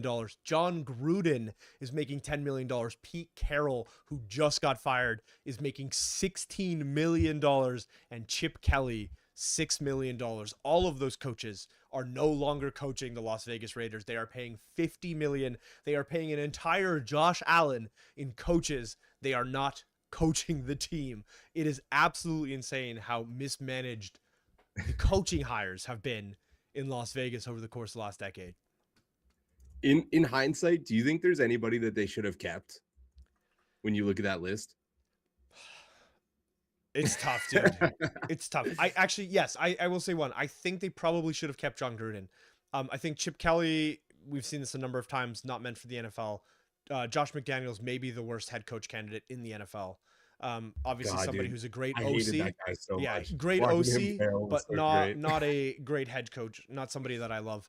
Antonio Pierce, I think the players loved him, but that only means so much. And Pete Carroll, man, led that team to the first overall pick in the NFL draft. So, I think most of those fires are likely fine. John Gruden may be the one spot that I would disagree. Yeah, Steve Adler accurately pointing out that the field goal what do they say? The line at which the field goal kicker could realistically hit is at the 46, which is insane. That's crazy. Because on the other side is Greg Little, who just nailed a 67-yarder, which I think would put it at the 50. Yeah. That is insane. The Bills now in field goal range, so the 3 and 7 predictors have to feel pretty good about that. Wait, what's going on here? But could be a turnover. So who knows? Turn the audio here because a lot of yelling. No, because in the upside down with his audio. Are you still with us, brother? Can you hear me? Yeah. Oh, super strange. What I was saying was that might not be a catch. That is very tough. What I was saying was it looked like there was a lot of yelling on the screen. I was unsure why. Of course, we are within the 2-minute warning, which means all plays are automatically reviewed inside the 2-minute warning.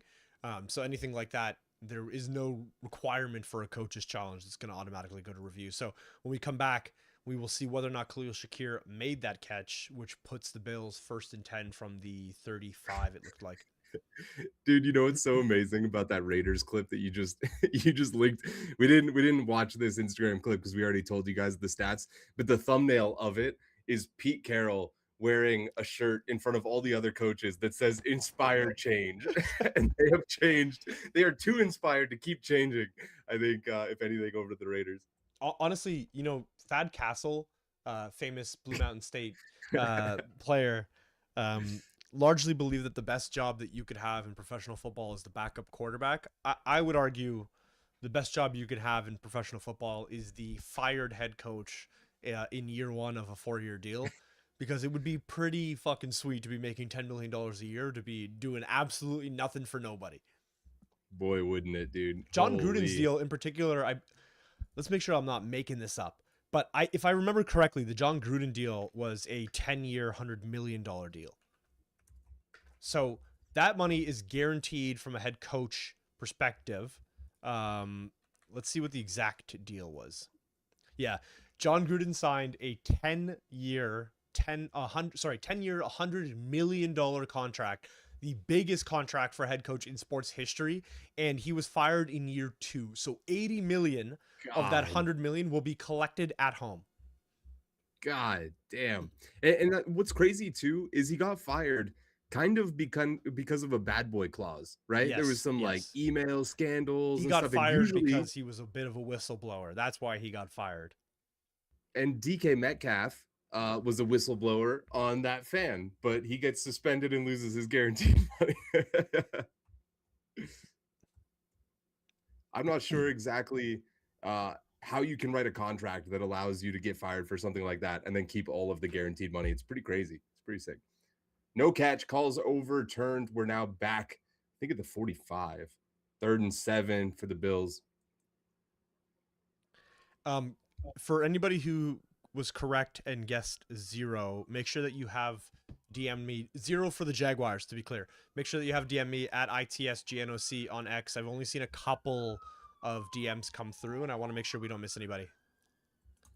Well, we're about to see, Steve, if in fact the field goal kicker's leg can indeed kick from the 45, which I think is where they're ended at.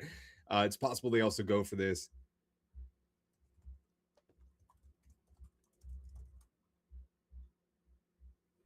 Perfect. We see you, Sean. We do have you backstage. We will get you on in just a second here.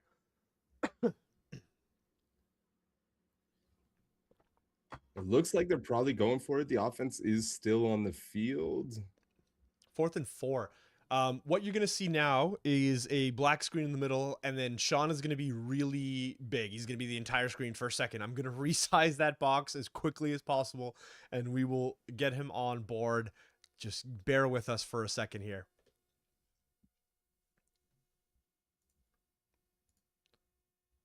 Sam, I'm now blind to the game, so I need you to scream if something crazy happens. Josh Allen in shotgun, trying to draw him off sides, and they're unable to. Looks like they're going to take the timeout and then kick the field goal, I would assume. Oh, no, they took the flag. They're not going to kick. So Steve is right. They were indeed completely full of shit whenever they said their kicker could hit from 62 because they don't even trust him enough to let him try or go for it on 4th and 4. It looks like they're going to punt. Sean, can you say something? We can see you. You are comically large, so just give me a second, and we will sort this issue. Large as life, looking so wonderful funny. over here. My man. There we go. Now he's there. We go. Okay. There we go. Sean has done some incredible things to be here today. I called him earlier. So normally prior to the show, what we do is a lot of this like resizing. We do a quick camera check. This man called me from inside of Best Buy, telling me he was getting his computer fixed so he could make it for the show. Sean, we appreciate you putting in the work to be here with us today. I know that must have been a pretty insane morning for you. I am having one day, let me tell you. I got back, so I was in Phoenix for the DraftKings Fantasy College Football World Championship this week, and we were at the Fiesta Bowl. So while I was gone, my wife and kid, I think, came down with the flu. So they're both sick. They both got some nasty coughs. I'm like, can't wait to get that. Fly back home yesterday. Ended up delayed for hours all day. I think I got back home at 1:30 a.m. Woke up at 7 to help with the morning routine. Then go in to turn on my computer, and I just get an error that there's a fan error. So I call my computer guy. Yeah, and he's like, it's probably just an issue where it's like disconnected, but it might not be. Your fan might be broken. But he didn't have time to call or work on it with me for a while. So I was like, I don't have time for that. I'm just gonna truck up to Best Buy. Squad, baby. Yeah, I also had to pick up my one dog who was at the sitters while I was gone. So I pick him up, then I come back home, grab my computer, go up to Best Buy. They open it, and he just like pushes a couple buttons, and then he turns it on, and he's like, "Yeah, I think it's working now." I'm like, "Cool." I'm super glad that is the case, but well, we're glad you're here. We're happy you made it. We apologize for all the chaos that you had to go through to get here. A couple things I want to touch. One, Trevor Lawrence just took a snap from inside his own end zone rolls out of danger there, runs for about 20 yards and brings that ball out to the 20 of the Jacksonville Jaguars. Crazy. Incredible play. Gets the Bills to jump offside. That may have been a false start, though. I think you're going to see the left tackle of the Jacksonville Jaguars move a little bit here, draw him offside. Let's see if he does the Macarena.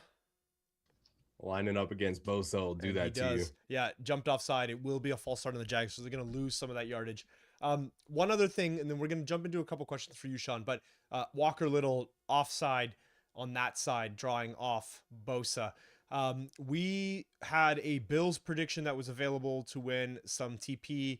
If you had correctly predicted that the Bills would score 0, you need to DM me at ITSGNOC.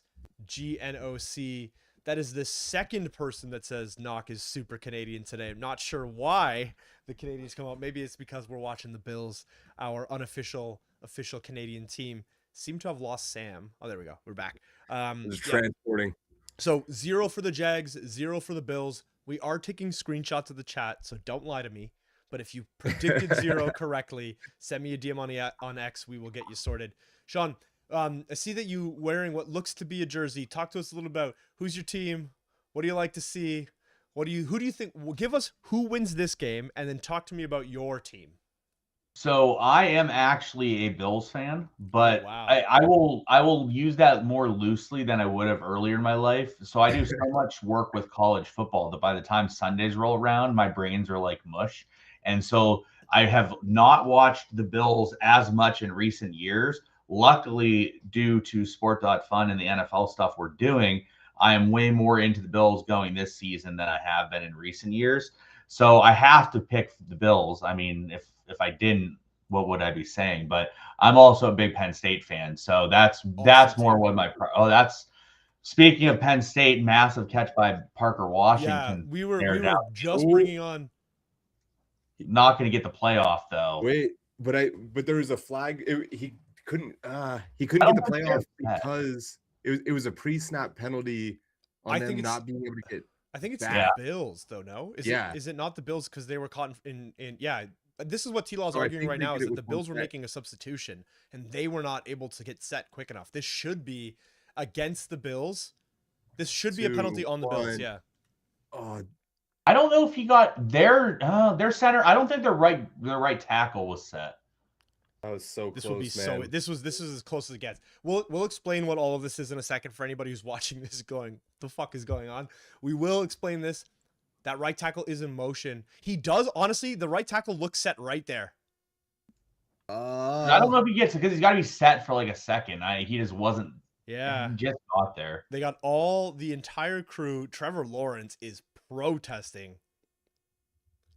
This will be interesting to watch this, and then we will walk you guys through why exactly we're all staring at this screen with our mouths open, confused as all hell, as trying to figure out what's going on. Yeah. All right, looks like this is breaking up. Oh, my guess is they're going to say that the right tackle wasn't set. I think you're probably right here. Because it would have been a flag on Buffalo, but because they're taking so long, my guess is that they're going to say the right tackle's not set, so there could not be a flag on Buffalo. The real question is, where is the right tackle before all of this even happens? Because the entire Jags offense is set. You even have the wide receivers, like you see the wide receiver at the top of the field and BTJ at the bottom of the field, both even checking in with the linemen. So they have covered the tackles. Question is, where was the right tackle? Yeah. All right, let's see what this is.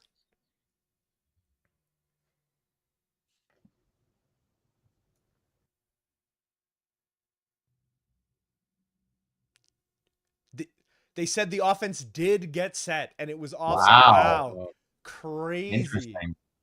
So that's a huge swing. I mean, this is going to give Cam Little a chance from like 45 yards. Dude's one of the best kickers in the league. He's likely going to tie this game up at the half. That's massive. Right before this clip, what you saw was the longest kicks in NFL history. Number 1, Cam Little, 68 yards. Number 2, Cam Little, 67 yards. Both in the 2025 season. This is not... Is this an NFL record? Oh, no. No, they were showing that was the NFL record. I was going to say, it didn't feel like that was that far back. You mentioned Penn State wide receiver Parker Washington at the top of this game. we said, hey, look, the Jags have been getting it done with Jacoby Myers, who came in midway through the season, and Parker Washington in the middle of a bit of a breakout campaign. That's with Travis Hunter going down earlier in the year. That's with BTJ having a case of the yips. We said if BTJ could figure it out, maybe the Bills were in a little bit of trouble here. And it looks like Cam Little Did he hook shanked it that. in? Oh, wow. Yeah. All of that Barely missed. drama. Oh, brutal. All that for nothing, right? Got us. Just My barely hooked. brother immediately in the, so you missed this, Sean. My family, big Bills fan. My brother immediately in the family chat, ball don't lie. Yeah, I mean, I thought it was a bad call. I think it was hard for him to get set. It was close, but I don't think the right tackle was set for a second. For I them would to really love, get I'm that going to go. continue digging as we're sitting here chatting and talking a little bit about football. I'm going to dig to see if I can find that clip because I want to know where the fuck that right tackle even was. Because like we said, the entire Jags offense is set at that moment in time. So the fact that he is running in is just so confusing to me. They were set for like 2 seconds. Like everybody Yeah, was good to go that's for what a I couple mean. seconds. The other Super- player that was the furthest away, like he was still behind the refs and quarterback, was Bosa. And I'm wondering if they got tangled up and That like might- were on yeah. the ground somewhere and Mhm. both struggled to make it back. That Yeah. definitely would make sense. But yeah, so anyways, I'm a big Penn State fan. Got the Tyler Warren jersey on right now. So big Penn State Hey. fan, more than anything Listen, NFL man, related. that's beautiful for me to hear because I too have a Tyler Warren jersey. He's just wearing a different jersey. I'm an Indianapolis Colts fan, unfortunately. Was a really good thing in my childhood, was a pretty decent thing as I was, leaving high school, has been a really miserable thing since the start of the 2019 NFL season. Andrew Luck, of course, leaving us at the altar, going to go do whatever it is that he's doing up in Stanford. College ball is incredible. We talked about this with Adam earlier today. We've talked a lot about what this might look like moving forward, but we're talking about the FDF scouting system and what that might look like. And obviously the ability to kind of look ahead at guys like a Tyler Warren, like a Colston Loveland, 2 tight ends that people were excited about coming into this season. Are you excited about surfacing some of those college players? You talk a lot about how you spent so much time around college football. Is that an exciting moment for you, bringing those guys in and getting to shine a spotlight on them in FDF? Yeah, it'll be nice to sort of tie some things in, get some fresh blood in. Everyone's always looking for more players, new high-end players, which in soccer, those come in different ways, whereas in the NFL, it comes via the college system. So even right now, we have different ideas going around between how to implement some of the guys via the draft, but also not even just the draft. We have guys like Malik Neighbors, Joe Burrow, who were injured, more long-term injuries that we opted not to include this season due to them being on long-term injury situations. So we have some guys that we can bring in that are super high-end players, but what we don't want to do is we don't want to overload and have 200 players, especially at certain positions. Once you get towards the bottom of things, it's not the most exciting, right? So we got to sort of come through like tight end position. Even right now at the bottom of the tight end position, you have some guys that aren't the most appealing. Like Dalton Kincaid, hey, is he tight end 1 right now for this week? Yes. Are you ecstatic sitting there looking at Dalton Kincaid? Probably not most of the time. Luckily, we have a couple tight ends with Loveland, and then we also have Harold Fannin really was able to establish himself some this year. And then coming out, Kenyon Sadiq, possibly out of Oregon, is a tight end option that could come through. We have some decent receivers coming out this year. Sadly, not the best one because he's not eligible yet, but we have some decent high-end receivers. Jeremiah Love at the running back position will be an exciting option. So figuring out a good balance, how to get these guys on while keeping things in at least a reasonable allotment of players is sort of what we're sort of looking at and how to approach that. Because once you get to the bottom ends of certain positions, they get not as appealing as others. Yeah, everybody who's played fantasy football, very acutely aware of the nastiness that is the waiver wire around this time of year, especially. As players start to get hurt, you don't want to be sifting through that. There's a couple of really interesting things coming out of college ball that I want to quickly mention. The game now is jumped into halftime. So I want to just bring up a couple of rookies that are really interesting to me. I'm a Notre Dame fan. Obviously, Jeremiah Love is going to be a running back that you're going to hear a lot of going into the NFL draft in 2026 in a couple of months here. Somebody to pay attention to. You've got Mekhi Len and you've got Jordan Tyson, wide receivers from USC and Arizona, respectively. And then, of course, Denzel Boston and Jadarian Price, who is another running back at Notre Dame. Notre Dame has potentially 2 fantasy relevant running backs coming out of the class. I don't know if Jadarian Price is declared. The point that I'm making here is if you like NFL football and if you're somebody who has not watched much NFL football and you've been excited about the process of finding players and learning a little bit about them and why they might be a great fit for your team or why they might outperform, what you have and what you're about to experience with the NFL draft is a moment in which every single team naturally over the course of a given season is going to draft at least a player that makes a significant difference. Hopefully, if their GM is half competent, makes a significant difference to that team over the course of the season. And we saw it with a number of rookies this year. Obviously, playing out of their minds. We saw Mecca Buka earlier in the season. We mentioned Tyler Warren. We talked a little bit about Colson Loveland. There's always going to be a rookie in the NFL that does well for fantasy projections. Do you have one, Sean, that is particularly interesting to me? Obviously, we don't know where they're going to be. We don't know what team they're going to go to. But looking at their skill set, is there a rookie in college ball this year that you think will make some noise for fantasy in 2026? Yeah, I think Mekhi Lemon's probably one of my favorites. I think what he did at USC this year was very good. Primarily, he's going to be used out of the slot, but also can go out wide. And his contested ball rate this year was really good. He looked really good for USC, was making some just monstrous plays. And Jordan Tyson also. The issue with Jordan Tyson is he's missed a lot of time during college due to injuries, including a good chunk of this year as well. But I'm really excited to see where Mekhi Lemon goes. But like you said, a lot of it just is determined based on landing spots. And if you can go to an offense that can actually take advantage of your skill set, Jeremiah Love's a great example. I think Jeremiah Love has massive upside to be very prolific. But the issue with Jeremiah Love is he's not really a guy that's going to get 25 touches a game. He's not going to be a workhorse for you. So you kind of need him to be in a role where he can kind of be like where he's Jahmyr Gibbs. He gets into a good offense that can use him in space and get him the ball out in the open field. So it'll definitely be interesting to see where a lot of these guys go. What I will say is I don't think the quarterback class is very strong. Yeah. I think that as a whole, it's relatively weak. I thought last year's was also very weak.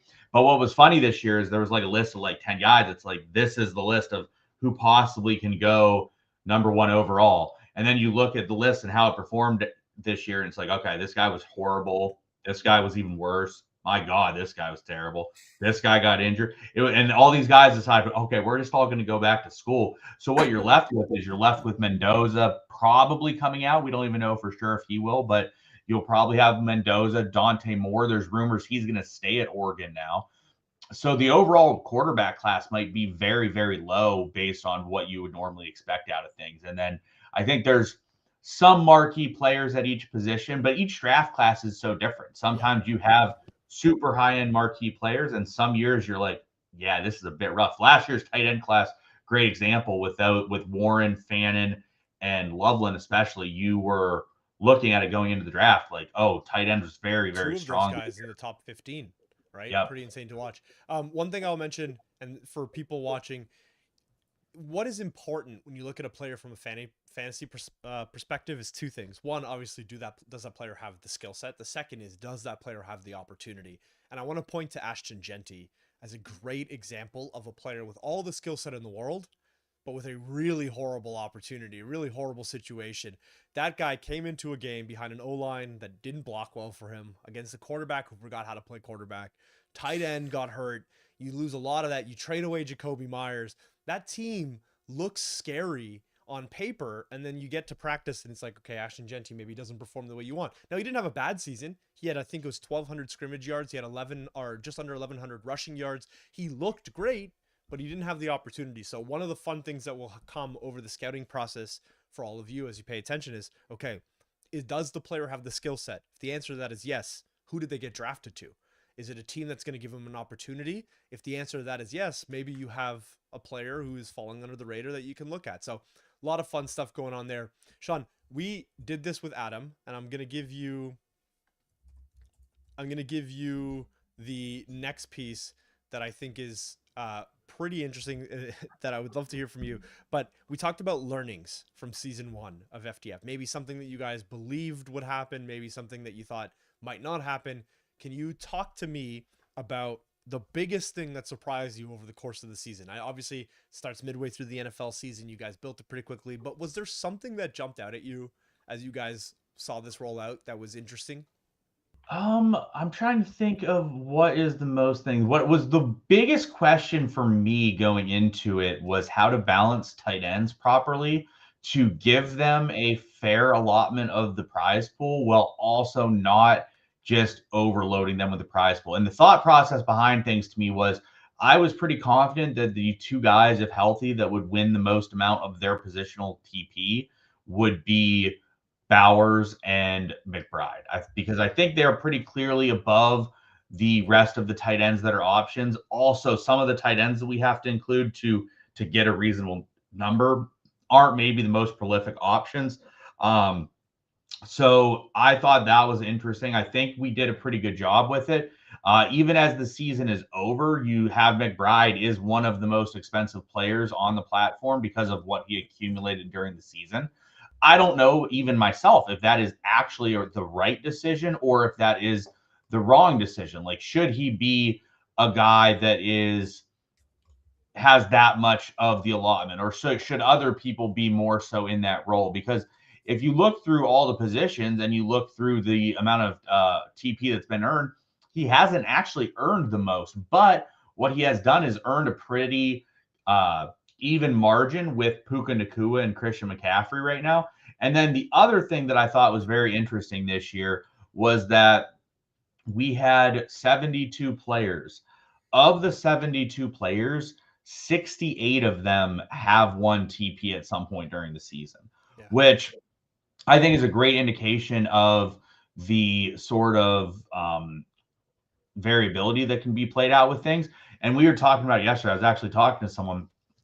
Tedero McMillan has won TP one time, but the week he won it, he beat all the receivers by like 20 points and just smashed them and won. And he was at such a cheap price point that if you owned him or took a stance in him, he just massively paid off. So what I do like especially is that there is a balance between the higher end guys that are going to more consistently win you the TP comparatively to the other guys who may win it less frequently, but when they do, they are way less owned and at a way cheaper price, that maybe you can have a much bigger position in them. And if it happens and works out well at that time for you, it can be just a massive spot. And actually, funny thing is, of those 68 guys, 2 just got TP last week, one of which is Justin Jefferson, who probably is a top 3 receiver in the league, maybe top 5. And it took him till week 18, the last week of the regular season, to get any TP at all. So I thought that was very Max Brosmer and JJ McCarthy as your QBs. We have a couple of things. So I want to reiterate, Sam mentioned in the chat already, next prediction will be who is leading at the end of the third quarter. We want to have that on before halftime ends. So Bills or Jags, just say the word. We will monitor chat. We will log it. Once that quarter starts, predictions will be blocked. A couple of other fun comments here from the group. We saw, where was it? Caleb says, people believe in the bounce back of the Raiders, a year 2 breakout for Ashton Genty. And I think that there's a lot of interesting talent there. Now, do they bring in Mendoza? Maybe. We see Guillotine say, looking forward to seeing Lemon, Love, Tyson, Tate, and Mendoza in FDF next season. Mendoza is a funny guy, man. He is 23 and a half years old. Will be coming into the NFL as a 24-year-old rookie. Really interesting to watch that play out. We're looking at a couple of things here that I wanted to chat about. So one of the things that was really interesting coming into this game, we had mentioned the Bills' number one rushing offense against the Jaguars' number 1 rushing defense. As we come into the second half, we see a total of just 43 rushing yards from the Buffalo Bills, a team who has averaged well over 120 per game all season long. So far, the Jags bottling up that O. The Jags actually ahead in total offense. The Jags are ahead in first downs. They are just behind in the total number of total plays. So interesting to watch this play out. Again, you have like 30 seconds. Jags or Bills, which of these two teams is leading at the end of the third quarter? Sam, Sean, really quickly, who do you think it is? I think it's the Jags. I'm going to go with the Bills. I'm going to go with the Bills as well, but I still think the Jags win the game. Also, Liam Cohen coming out in what can only be described as the ugliest NFL merch I've ever seen in my life. I did not see that, and now I wish I had. It's just so boring, man. Imagine having a company that makes $10 billion a year, and you're like, "What have we tried black with like a really basic lapel that looks ugly?"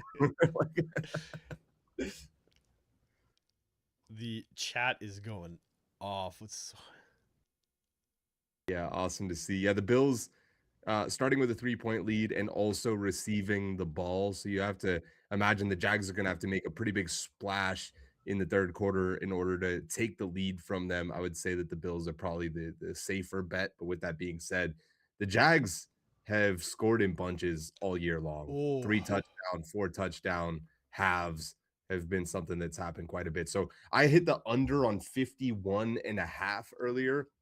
I'm feeling pretty good with only 17 points scored in the first half. But with that being said, I would not be surprised if it's still very close to hitting that over by the end of the game, just based on these two teams and how many random big splash plays that they can make in a short amount of time. Josh Allen took another big hit. Funny little bit here that always makes me laugh when I see these two teams play. A couple of years ago, Josh Allen of the Buffalo Bills was drafted. The following year, Josh Allen of the Jacksonville Jaguars was drafted. There have been multiple occasions in which Josh Allen has picked off Josh Allen and Josh Allen has sacked Josh Allen. Unfortunately for the latter Josh Allen, the Josh Allen of the Jacksonville Jaguars, I feel like I'm having a stroke trying to say Josh Allen this many times. He has now changed his name to Josh Hines Allen. He's abbreviated, hyphenated his last name to get a little bit of separation. Listen, I would too. I don't want to be the second best version of my name in the professional, NFL football. But yeah, always thought it was funny. There was a couple years ago in a playoff implication game where the broadcaster said Josh Allen picked off Josh Allen, and you could just see his brain melt as he processed what he had said. He looked at the player sheet. He's like, "Is that right? Did I just say that correctly?" Sure did. So great. It would have been great if they had gone in the same draft class. That would have been hilarious. Khalil Shakir with a nice 20-something yard catch downfield. That puts him at 7 receptions and I think 60+ yards. Having a nice game. If he could cap it off with a touchdown, that would be nasty. And on cue, Hines Allen hits. There you go. What a lead-in. Sean, we're going to really quickly bring up the FDF board. We will still hear you. We'll bring you right back on cam in a second. We're just going to take a quick look at what this looks like just to give everybody a little bit of an update. So as we go to this board right here, what you're going to see is in first place, still Puka Nacua, Tedero McMillan. Second place, they came into the day that way. They're going to continue to stay in that position, at least for the time being. Khalil Shakir, to Sam's point, is now in third, largely off the backs of those receptions. He actually has more points from the number of receptions than he does total yardage today. Great game so far from Khalil Shakir. Brian Thomas Jr. had that touchdown in the first quarter, has done absolutely nothing since then. You look at quarterback Josh Allen with 13.5 points, pretty quiet by his standards first half in the running back spot. Travis Etienne and third place with 7.3, James Cook 5.9. Again, the storyline being the strength of that Jaguars rushing defense. Dalton Kincaid, the only tight end available today at 1.5 points. Even though he's the only tight end, even though he was expected to be first, and even though we had real low expectations about the number of points he would score, still feels like we have been underwhelmed by the performance of Dalton Kincaid. The most notable thing he has done today is land directly on his head. Right after James Cook just landed on his head again. The Bills players are seemingly playing the most difficult game of football. Dude, I was going to say, they might win this game, but at what cost? These guys are taking an absolute beating. It looks like they're able to pick up that 3rd and 5. There is the real Gabe Davis, not Ray Davis, like I confused earlier. Barely able to secure that ball. Gets just across. Ray Davis in his early college career went by Raymond. Raymond. Raymond, when he was at Temple, went by Raymond. This actually might be worth challenging here if I'm the Jags. He was still collecting that ball and it was kind of in between his thighs. Yeah. I don't know that he necessarily got that because his first foot touched out of bounds. They're not going to challenge it. Oh, Josh goes Allen down again, and it takes was another Josh Allen shot. again. Josh Allen is taking a beating today. Yeah, I was a little worried when he scored that touchdown. I saw his leg right away before the replays. I was like, ooh, that did not Sean, look great. We said this earlier, but Josh Allen on his first 2 drives of this game went into the medical tent for 2 different injuries. Yep, He also, not ideal. on the drive where he hurt his knee, was wincing in pain, grabbing his hand in a couple of plays prior to that. So pretty interesting to see. It is funny. We seem to have amassed another caster's curse shortly after me just saying Josh Allen 16 times in a row. We did see Josh Hines Allen sack Josh Allen on back-to-back plays. We talk about first half and second half teams a lot.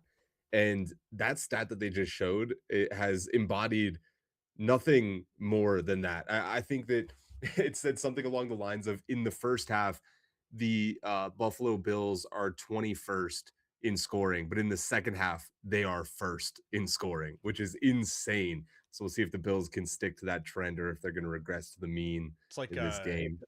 Caleb Williams, man, plays like me the first 3 quarters of the game and plays like Patrick Mahomes in the fourth quarter. It's pretty absurd. I think a lot of that is like, there's just so many factors to football, man. It's brutal. Nerves. It's getting the momentum. It's feeling well. I remember, I played, it sounds like an old man here, but even when I was playing in college, the first hit of the game, until that moment, you did not feel right for a lot of guys. So you would have a lot of guys who would go 2-3 quarters where they're just not getting the ball and they can't feel good about getting the ball because they haven't been hit. They want to get hit. So a lot of the times it's something as small as like drawing up a small bubble screen, getting a ball out to a player, allowing him to get some pads on pads there, feel some of that contact so he can break that mold. There's guys, Josh Allen is one of these guys. I am as well. I do this before the show. I did this before every episode of Simplified, every episode of Gamified.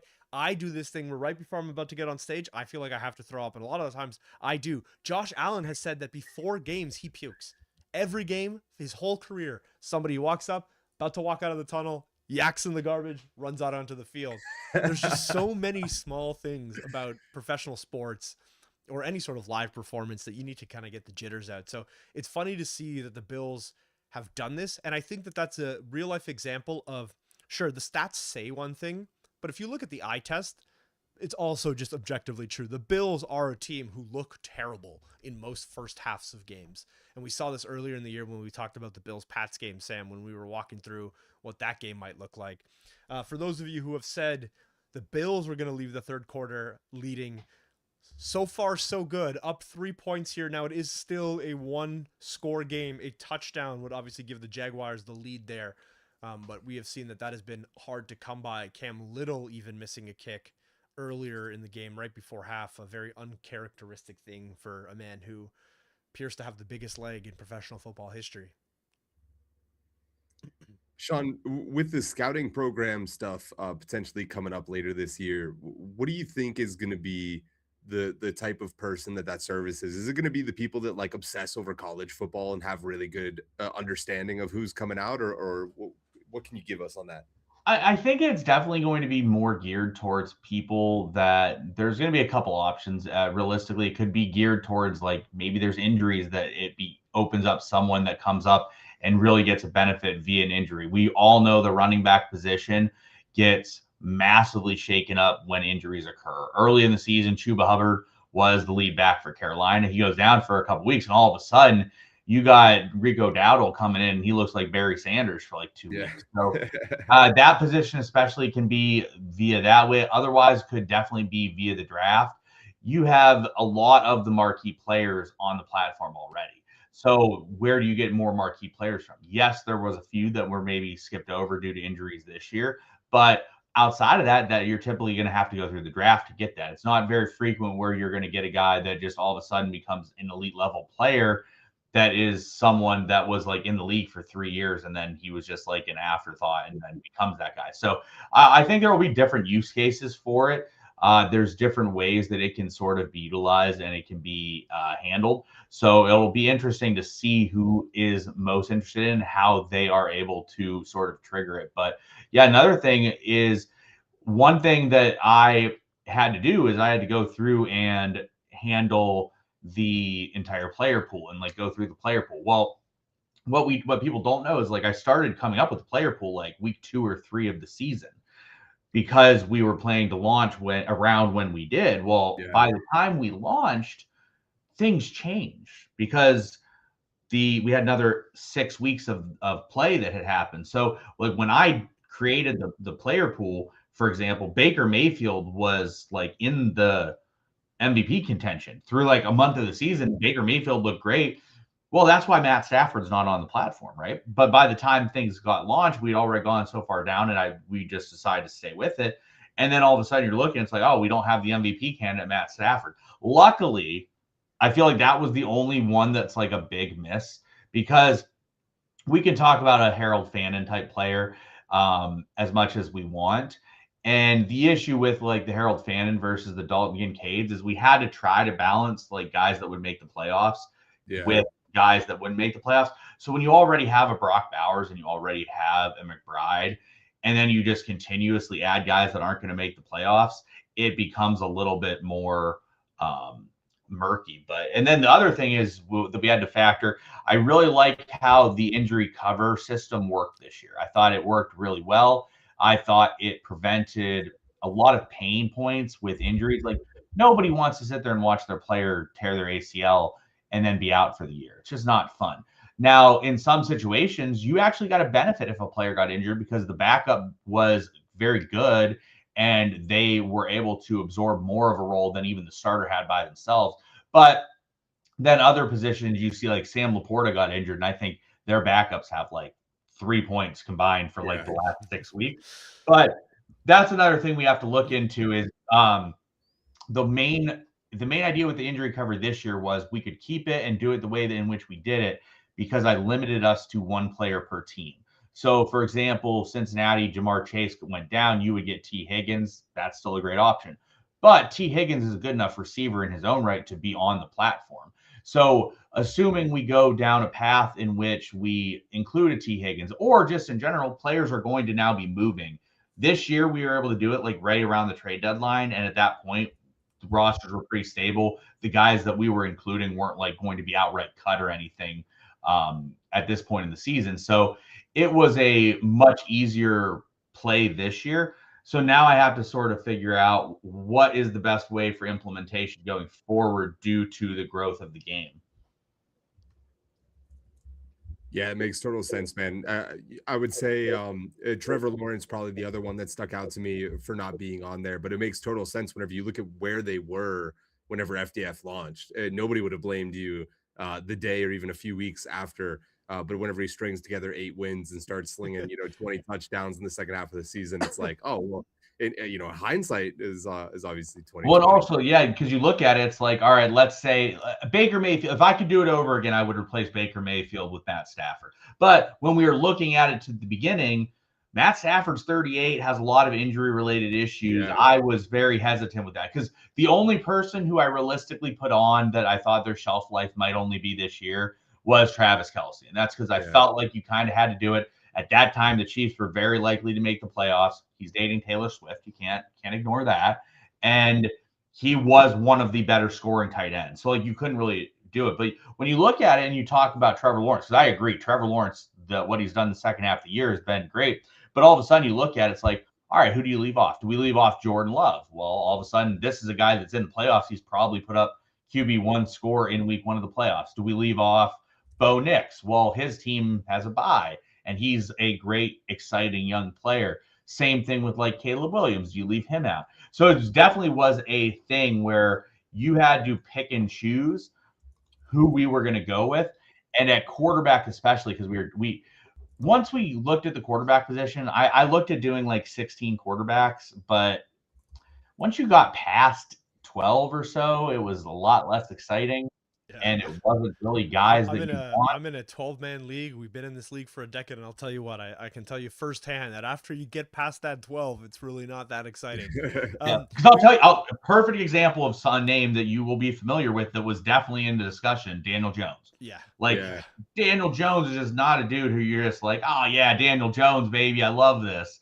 And obviously the injury made it even worse, but it just became a situation where had to pick and choose some names, obviously missed on one. But outside of that, I feel pretty good. I don't feel like there was any other massive misses. And also, we had names on the list that got removed due to injury. For example, Jaden Daniels was on the list, and then he got injured. Cam Scadaboo was on the list, got injured. So all of a sudden, like, the Baker Mayfield spot wasn't even necessarily Baker Mayfield. It was Jaden Daniels. And then Jaden Daniels got injured, and we had to move some things around. So I feel pretty good. We have a score in the game. The Jacksonville Jaguars just kick a field goal. Cam Little righting his wrong from earlier, just prior to the half. Looks like the Jags were marching. Trey White, former All-Pro for the Buffalo Bills, obviously been having a couple of bad seasons over the last few years here, coming up with a big play to knock the ball out of the hands of Parker Washington. Pretty awesome to see that play out the way that it just did.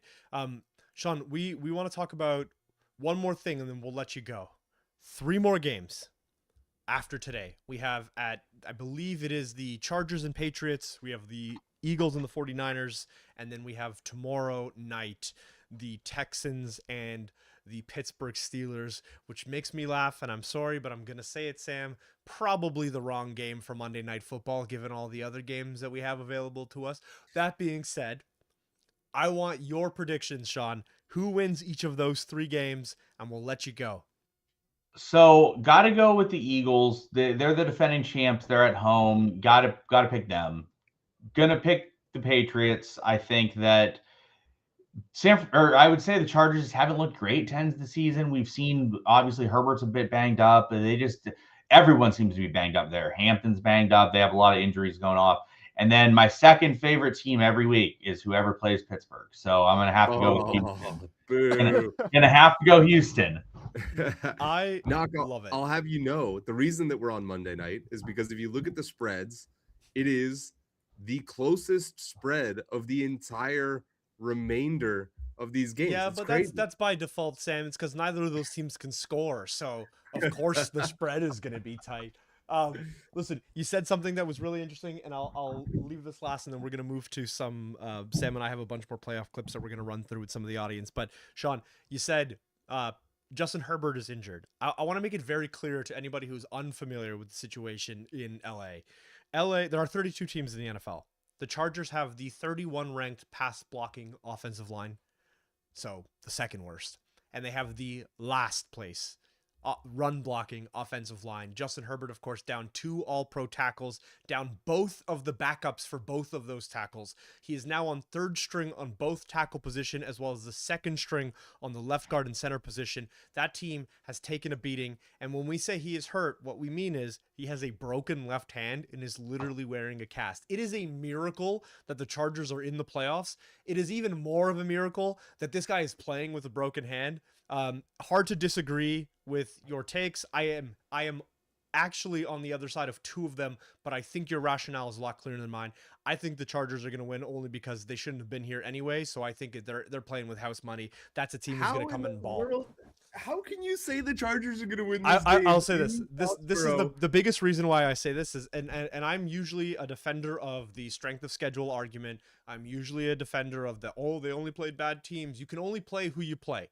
That is not up to the team that you're playing. I will say that the Chargers D is far and away the biggest challenge that Drake May has had to deal with this year. I think that D is playing exceptionally well, especially in the secondary. And let's be real, Herbert has been winning games that nobody in their right mind thought Herbert should be winning, given the state of his O-line, the state of his receiver room, the running back that he's got, the fact that the guy's only got one hand and has to take every snap from shotgun. It's very predictable, and he still wins. I think that man is on some NFL gods bullshit this year, and I think that they probably win more than one playoff game. That being said, hard to disagree with the Eagles pick. I said the 49ers because I believe in what Shanahan has done, but the Eagles are clearly the better roster. the Pats are favored by 3.5. I would take the Pats at 6.5, dude. Ugh. You are smoking Oh something my god, I crazy cannot over wait to there, watch dude. this. I'm gonna blow up. You know what? For those of you watching, I am gonna post every single time that the Chargers score tonight. I'm gonna post in the FDF fantasy chat for NFL, and if they lose, I will delete all of those messages, and we will never have had this conversation. So, and just right on Oh, cue, Josh Allen sacks Josh Allen for the third time in this that's game. crazy. Sean, it's been a ton of fun having you on. I know we've kept you on for 45 minutes. We appreciate you running to Best Buy to get the computer set up and ready to go. Thank you so much for joining us today. It has been an absolute blast. It's been so much fun having you and Adam on today. It's a perfect way to sort of put a capstone on the season with something that's been really exciting for us. Thank you for building the product and designing it the way that you have, because it's been a ton of fun playing, and I cannot wait to have this consume my entire off season as well. For sure. Glad you guys are enjoying. Yeah, anytime, let me know. I'll hop on. Hope you guys have a good rest of the day. Sam, I can't wish you luck on the Steelers game, though, unfortunately. No worries. God bless that I'm not a Ravens fan. I appreciate you, True. Sean. See you All later. right, Bye. Sean, thank you. All right, Sam, we saw something really interesting as a little bit of an update for everybody who is making a prediction on which team is going to be leading after the half. We saw 5 minutes left. The Jacksonville Jaguars kicked that field goal to bring the score within 3. There are 4 minutes left on the clock. The Jags, off the backs of a Josh Allen sack, have now forced a punt. They're going to have that ball in their hands in a relatively good field position with 4 minutes on the clock. Looks to be pretty interesting. Did he shank that punt? It sure looked like he did. Yeah, he sure did. Wow, that's going to be huge. To add, just a little bit of a sprinkle onto this too, for anybody that hasn't followed the last few years of NFL, Trevor Lawrence, the quarterback for the Jacksonville Jaguars, the #1 overall pick, looks like sunshine from Remember the Titans, and had a couple of awful years, Yeah. had more than a couple of absolutely dreadful coaches. And I think that's the reason that he was able to stick it out as long as he was, because people were saying it's not necessarily Trevor Lawrence, it's probably the coaches.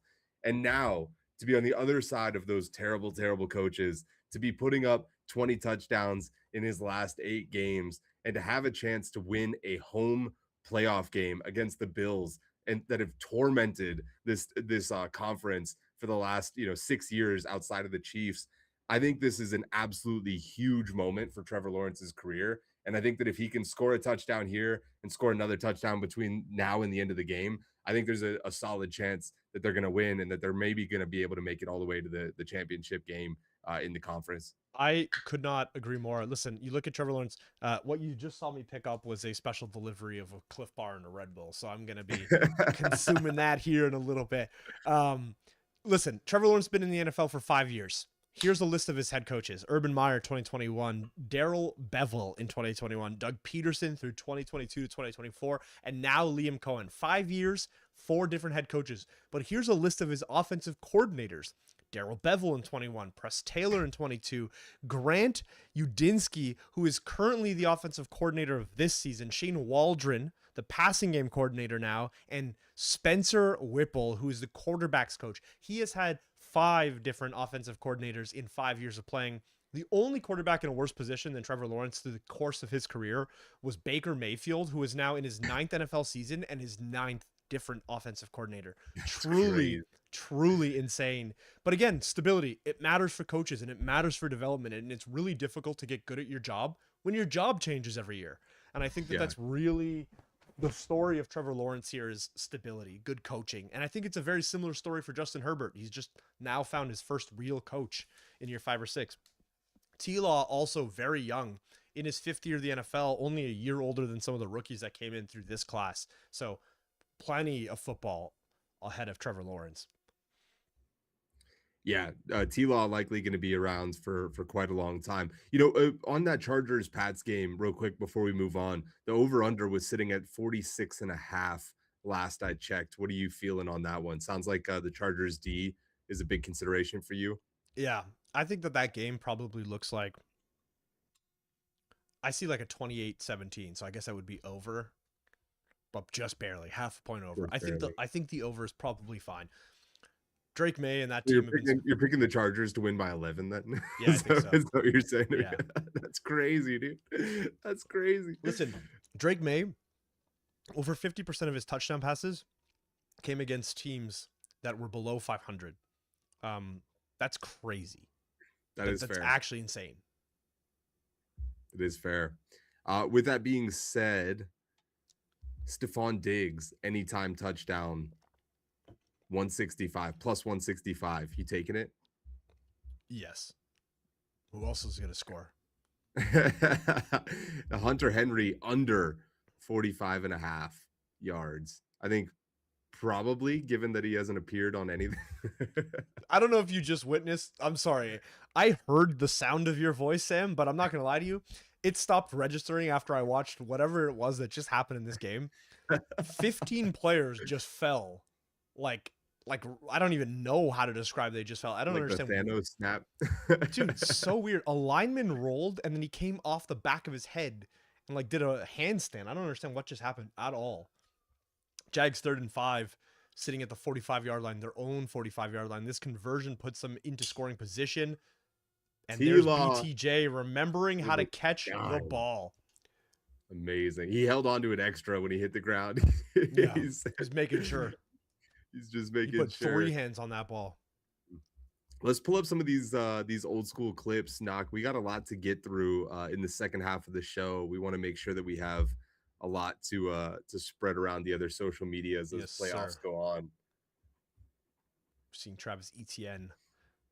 All right, we're gonna bring up a couple. So earlier in the day, we started doing our little.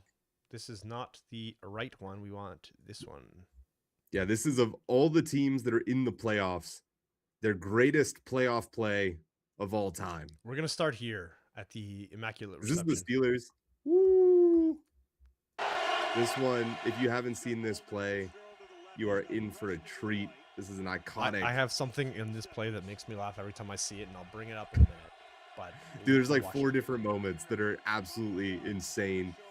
James Harrison is going to pick this off and keep on going. You're going to see about 19 separate blocks happen. He almost steps out of bounds. There's a flag on the field. He almost passes out somewhere in between. He hurdles a player, and he's going to bumble and stumble his way through. After Larry Fitzgerald also almost makes him fumble for the touchdown with almost no time left on the clock. One of the most insane plays in the history of the NFL, period, let alone in Super Bowl history. Completely changed the tone of that game, and we end up winning. My 2 favorite things about this, and it makes me laugh every time I watch it. James Harrison's lying down on the field at the end of the end zone there. That's not for show. He is gasping for air. Shortly after this, he gets put on the sideline, and you can see him huffing and puffing with the oxygen mask on his face. He is fighting for his life here. The second thing is, I think if people don't really understand what they just witnessed, that was a 250-pound man running the ball basically 100 yards. It's got to be the longest interception in NFL history in the playoffs. I'm sure of it. But especially for a guy who's built like that, that's not the shape of a man who runs the entire field. Yeah, James Harrison is a linebacker that squats 450 pounds, 500 pounds. He's not a dude that should be doing much. And if I remember correctly, like, running back. This was when 10, 15 years ago. Like he was on the tail end of his career. Like he was old. Yeah, this is 2008. But James Harrison had one of the craziest careers for anybody to get inducted into the Hall of Fame. He was undrafted, and not only that, he was on practice squads until he was either 29 or 30. Nobody gave him a chance to touch a field until the Steelers finally signed him as, I think, our 2nd or 3rd string linebacker off the practice squad one year whenever he was 30. And he ended up becoming not only an amazing linebacker, not only a starter, but he became an all-star, probably the best linebacker in the league for at least 3 or 4 of those years, and then having some iconic plays like this that just completely changed franchise history. A little bit of a sad ending to his career in that he just slowed down. He was like 38 years old. He couldn't make it across the field as fast as he needed to. The Steelers didn't want to re-sign him, but we didn't want him to retire somewhere else, so it got a little bit ugly there. But now he's back in the Steelers' good graces. I'll stop yapping about my boys. I love it, dude. Like I said, this clip makes me smile every time I see it. You shouldn't see a man run the way that man just ran, especially not at that size. Also, 17 years ago, holy shit, 18 years ago, I guess now, Crazy, I remember man. watching this on TV, which is crazy. Probably one of my earlier memories of football, or at least seriously watching it. Because shortly after this, my Indianapolis Colts lost to the New Orleans Saints, or maybe it was right before this. They lost to the New Orleans Saints. I think it was 2006, which was crazy. Okay, we watched that. Let's take a quick look. It looked like the Jags were inside the 25 of the Buffalo Bills. We'll keep an eye on that as we walk through a couple more of these clips. Here's a great one. This is the Green Bay Packers' best play in playoff history, according to Sam. I would agree with this one as well. So far, Sam is batting perfect here, 1,000. It's tough, man. There's a lot in Packers history. But yeah, almost gets a safety on himself. It's 4th and 20 and throws a 60-yard dart that hits the dude right in the hands in double coverage. And then what's even crazier is the next play. Well, not the next play, but to finish this drive, he throws another Hail Mary that ends up taking the game into overtime. The Packers do end up losing that game to Larry Fitzgerald breaking off an 80-yard pass play, most of those yards being after the catch. Absolutely insane. One of the greatest games in the history of the NFL. Yeah, what the series of events that leads up to that was pretty impressive. Now, people are going to look at this and go, okay, why does it matter this much? I think two things are important to look at. One, it is 4th and 20.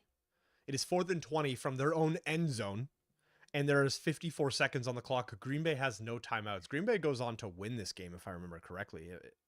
They get it to overtime, Yes, but and they they lose, lose in overtime. Yeah. So they force it from overtime from a position that frankly could not be worse, right? You're literally playing out of your end zone. Actually, just insane that this happens. Aaron Rodgers used to do this routinely. We're gonna move to the next one in just a second. I want to see where we're at. It's 2nd and 6. And it is the fourth quarter. It is the fourth quarter. The Bills would lead. So if you said Bills were going to be winning at the end of the 3rd quarter, send a DM to @ITSGNOC on X. We will get you sorted. You, I guess, got saved by the bell here because it does look like the Jags are in prime scoring position. This might be 3rd and inches. You're going to hear the entire fire department. I'm going to mute my mic for a second here. And with that being said, I think the last bet of the day is going to be who's winning this game. Jags or Bills. I'll let you guys decide after you see this drive because I think it's going to be a little bit unfair if you put in your prediction now and then we find out in 2 plays and then somebody else gets it in a little bit later. So hold that thought for just a second. If we have maybe an additional pack, we could say, you know, who's going to score the next touchdown, if any, or something along those lines. The Jags learning from their previous mistakes and just giving the ball to T-Law to fall forward for run it up the gut. The first down. The run pass option on that one. Oh, nice little move to the side. Find some open space.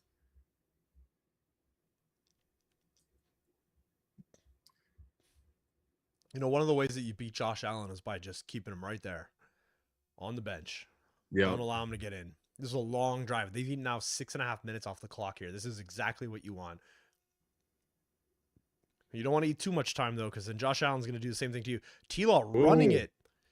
Yikes. Interesting play call, yeah. Did not work at all. Not sure that was the move. I need him to throw for another one if I'm going to have any chance of hitting that prop of 3 touchdown passes from Trevor Lawrence. It was an outside bet plus 300.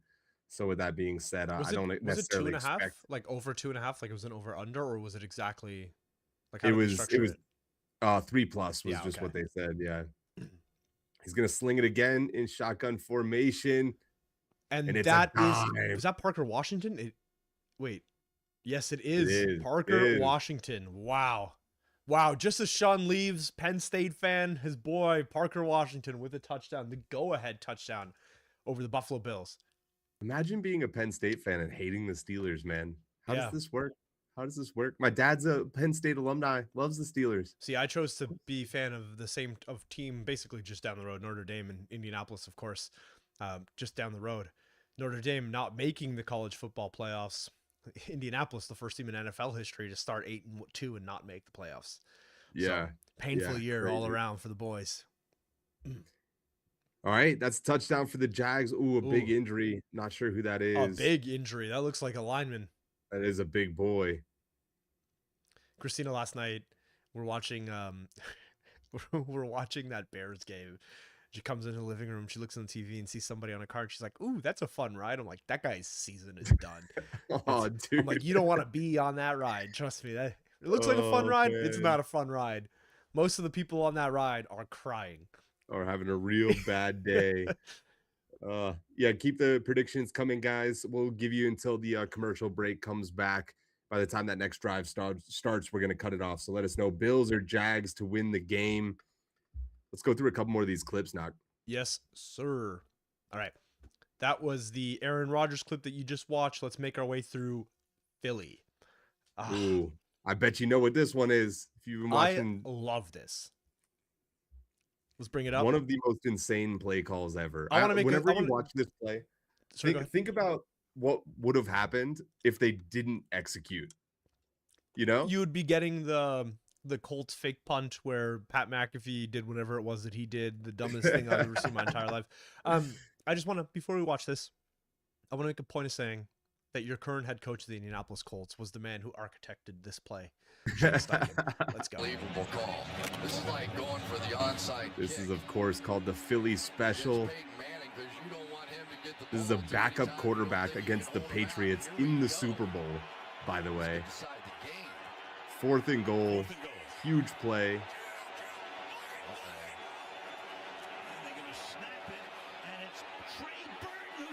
And that's the quarterback, I love backup this. quarterback catching the pass. This is big, you know what, Nick.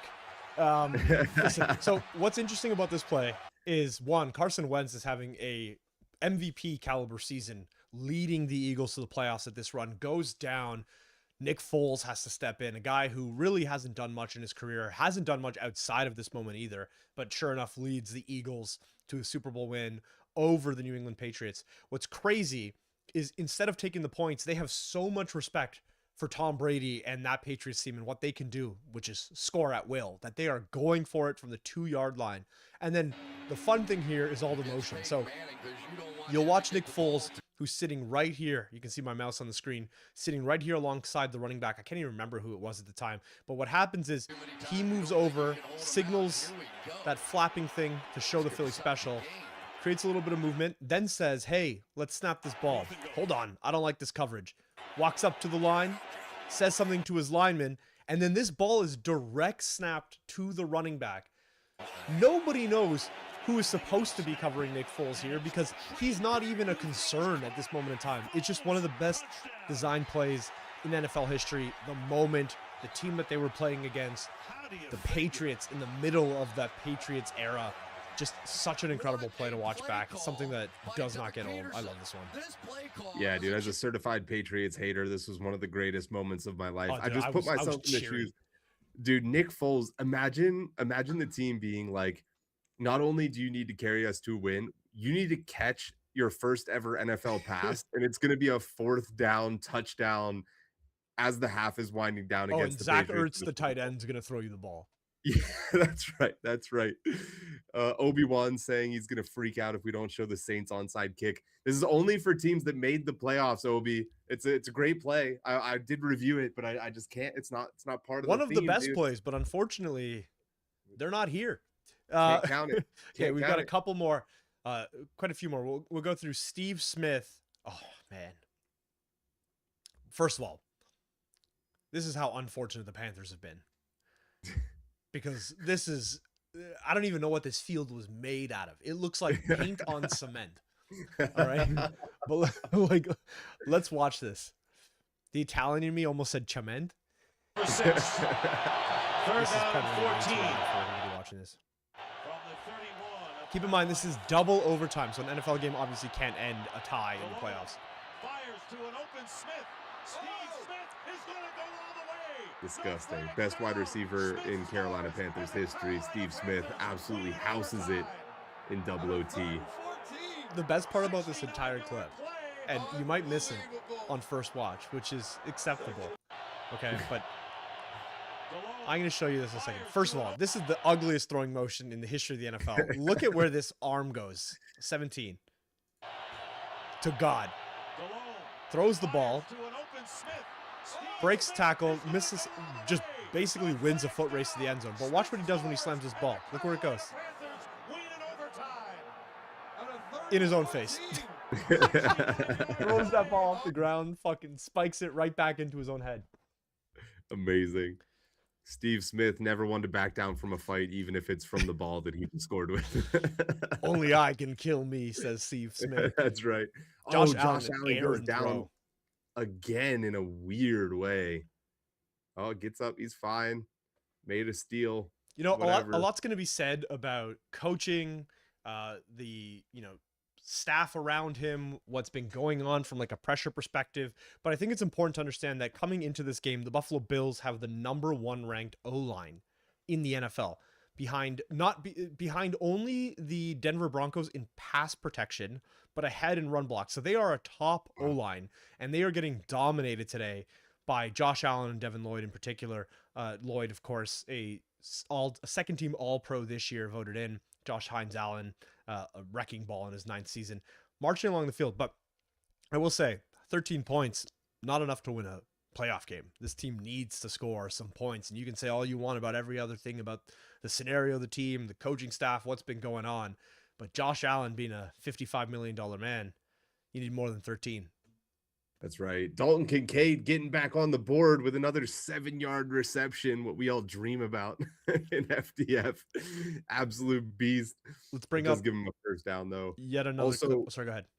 Oh, yeah, no worries. I bet, I was saying earlier, I bet plus 225 on Josh Allen. He's now at 177.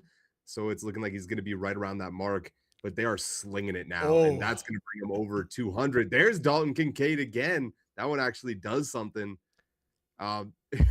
This is one of the craziest games. So this actually isn't necessarily a single play, because I couldn't find a Oh.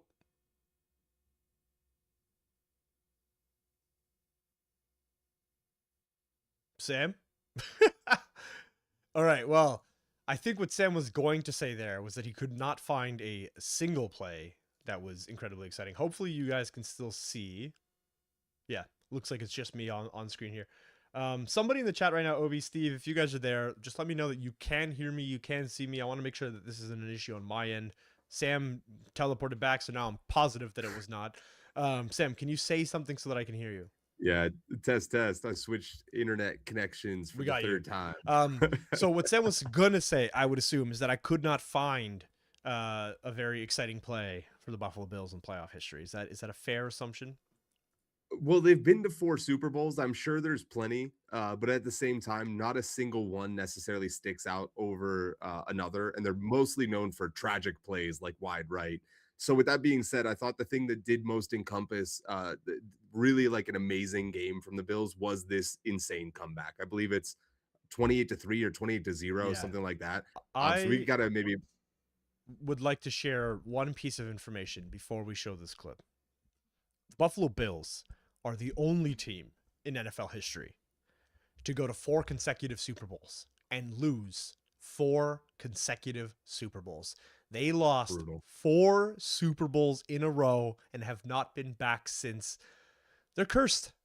And it looks like the Josh Allen window might be closing. They are cursed. The Buffalo Bills. I want to make that sit in before we play this incredible highlight, because I feel like this lowlight overwhelms anything that we're about to watch. They went to 4 straight Super Bowls and lost all 4 Super Bowls. I would never play football again. I would have sold the team. I cannot believe that team lost 4 Super Bowls in a row. Truly tragic. Let's maybe hopefully lift the spirits of some Bill fans and reminisce on something that most Bills fans today probably weren't even alive when it happened. Yeah, I don't think I was. And this is so old that it's against the Houston Oilers and now the Houston Texans, after that team moved and then was returned to them.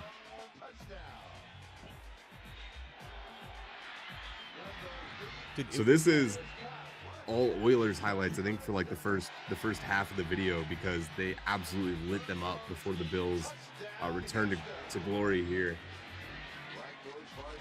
Speaking about the Bills returning to glory, Josh Allen now running the ball into the 19-yard line.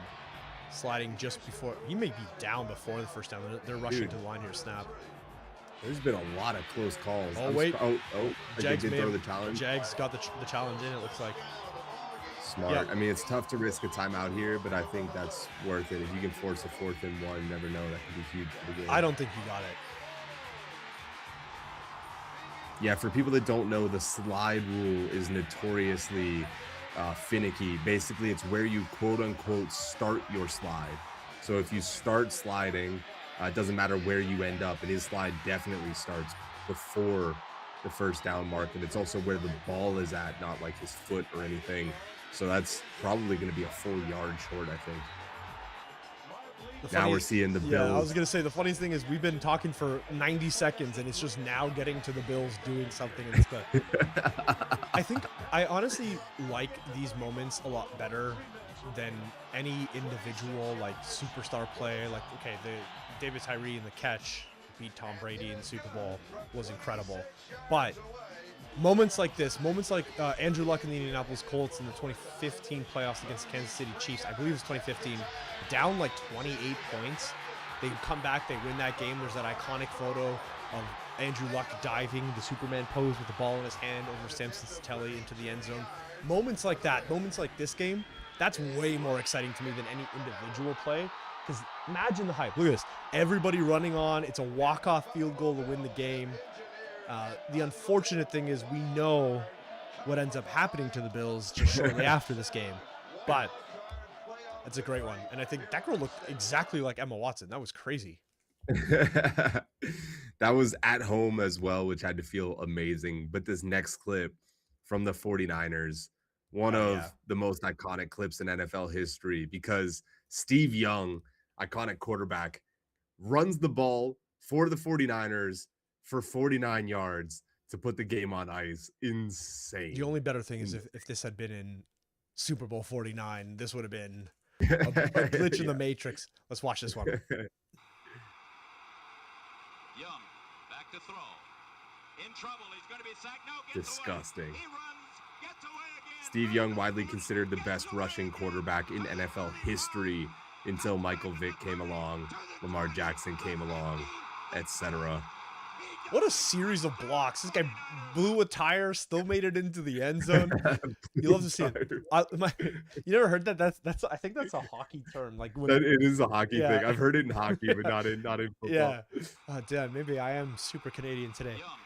Super Canadian today. One of the things that makes me laugh about these clips, one, what did you film this on? Like, this looks like an artistic render of a game of football, not footage. But also, this was back in the era when every sportscaster had the exact same voice.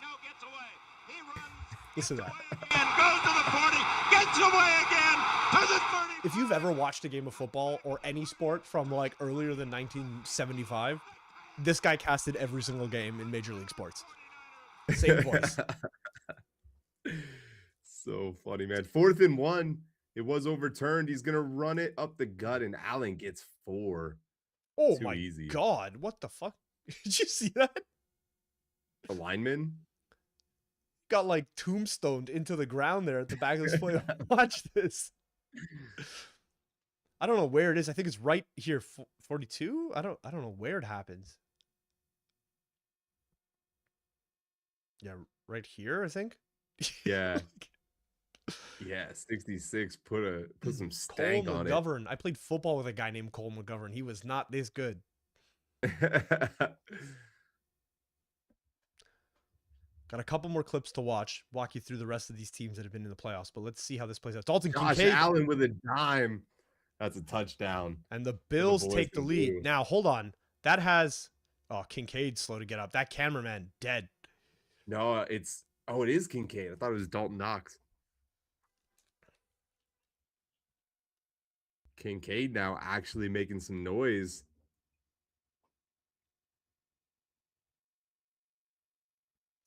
All right, let's take a quick look at our standings on FTF. Again, we've been sharing this sparsely throughout the day because there isn't a whole lot going on from the FTF side. There's really only a handful of players, but let's take a quick look at where we stand. So came into the day, Jordan Love, Caleb Williams, Josh Allen now at 21.7, still behind Williams, but in scoring. That's actually a pretty interesting group here.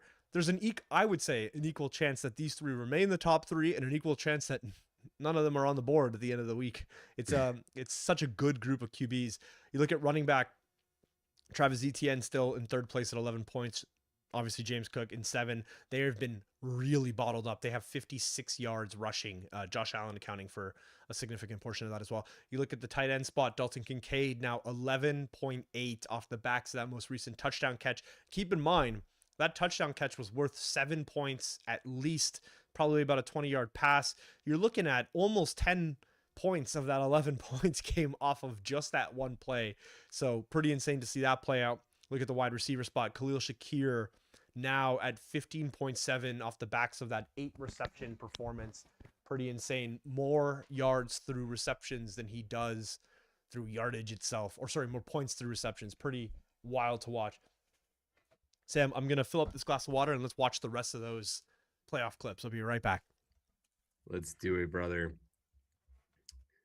I'm still feeling pretty good about holding the Jags. I know that they don't have the lead right now, but they do have a great passing offense. I believe that they could actually stiffen up a little bit and potentially hold the Buffalo Bills. So let's say they score here. I think there's a chance that they can hold the Bills from scoring again. It's just crazy. It is crazy what Josh Allen can do with no real wide receiver one and a bunch of sort of decent but not great tight ends. He is special, man. Fingers crossed that he's able to stay healthy late into his career. Typically, it's around 33, 34, 35 that these guys just kind of fall off a cliff. I think we're close to maybe seeing something similar from Lamar Jackson, where he's potentially sort of at the end of his ability to be such an elite player, because you lose a little bit of speed and then people don't quite have to leave a QB spy on you as much as they do whenever you're that fast. And then, the defense gets a little bit harder to throw against, and all these things kind of stack up that make you go from elite to just sort of a good quarterback. Yeah, we'll see. Steve Adler saying Pacheco is up 17%. That's interesting. I wonder why. I don't think he's getting a ton of offseason rewards. I think Love keeps one, honestly, unless we see a shootout somewhere.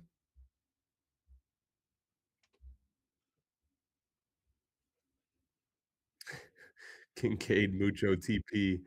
Isn't that the truth? What did I just miss? Just somebody celebrating Kincaid finally earning us some TP for the first time. The Kincaid believers. All 3 of them.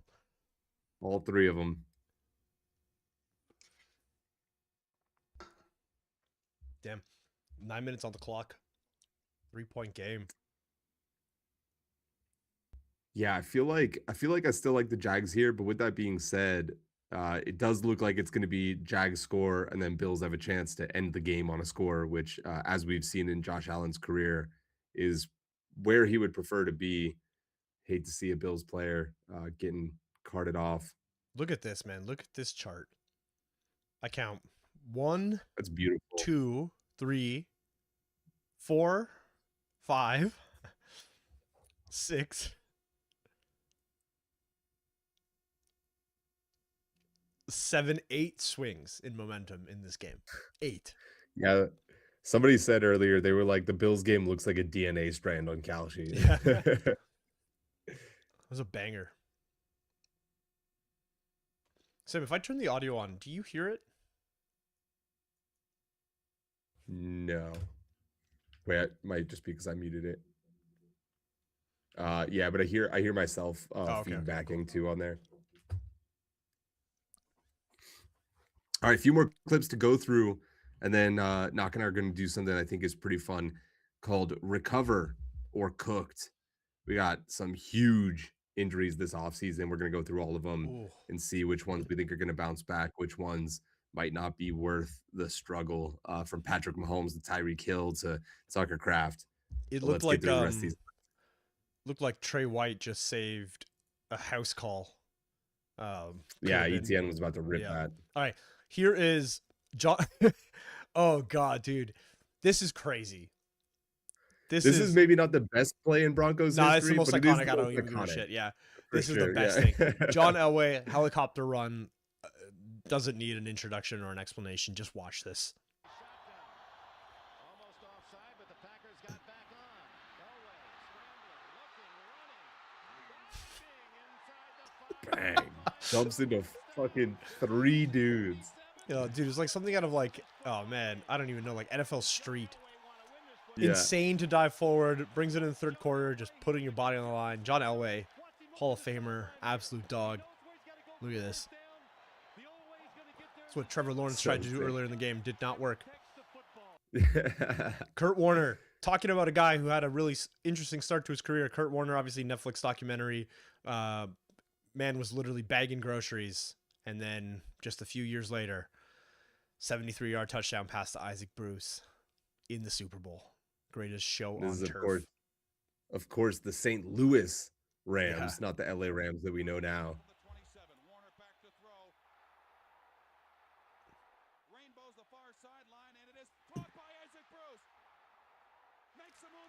So nice. Isaac Bruce was a weird, like, just the body shape is just strange. His legs are so long. Look at that. Fantastic wide receiver, man. Oh, yeah. Look at him slam on the brakes right here. Catch this ball. See you later. Makes a sick move right after. And like you were saying, dude, Kurt Warner was literally a bag boy at a grocery store. And like 2-3 years later, he's playing in the Super Bowl, throwing dimes, ends up winning the Super Bowl with the Rams. One of the craziest stories in NFL history. That's some truly like NFL replacement year shit, but he did it during the real season playing against real NFL talent. Absolutely incredible. Make a movie. Christian Benford holding penalty on the Bills. That's gonna be costly. Benford got it though. Oh yeah, downfield here. I don't know about that. Seems like a no penalty there. Talking about Trevor Lawrence making his way down the field here, making an effort to beat the Buffalo Bills. Let's talk about the time Trevor Lawrence led his team to I believe, was it Lawrence or Bortles? I can't remember. It was Lawrence, right? Against the Chargers. I think this was Blake Bortles. I think this is Blake Bortles Down season. 27-0. Crazy. At half. Yeah, it is Bortles. 27-0 at half. They come back and they take this game. Blake Bortles, we talk a lot about garbage time on the show. This was the garbage time game. That might not be Bortles, actually. I'm confused now. I don't remember when this game took place. I remember watching this, but that guy, I swear, was just wearing 16. Yeah, Steve says it is T-Law. Maybe the first or second year of T-Law. Insane. Oh, yeah, Christian Kirk. Yeah, insane. Trevor Lawrence against the Chargers D, which was great. And this sort of started a really interesting thing for the Chargers where people were like, okay, can this team actually win with Herbert? Can this team win with what is in that building? And the answer evidently was no. And they've since cleaned house and brought in a whole bunch of new talent. But to come down 27-0, just truly insane. Yeah, generational collapse. This also got the Chargers head coach fired. He heavily deserved to be fired for many, many reasons prior to that.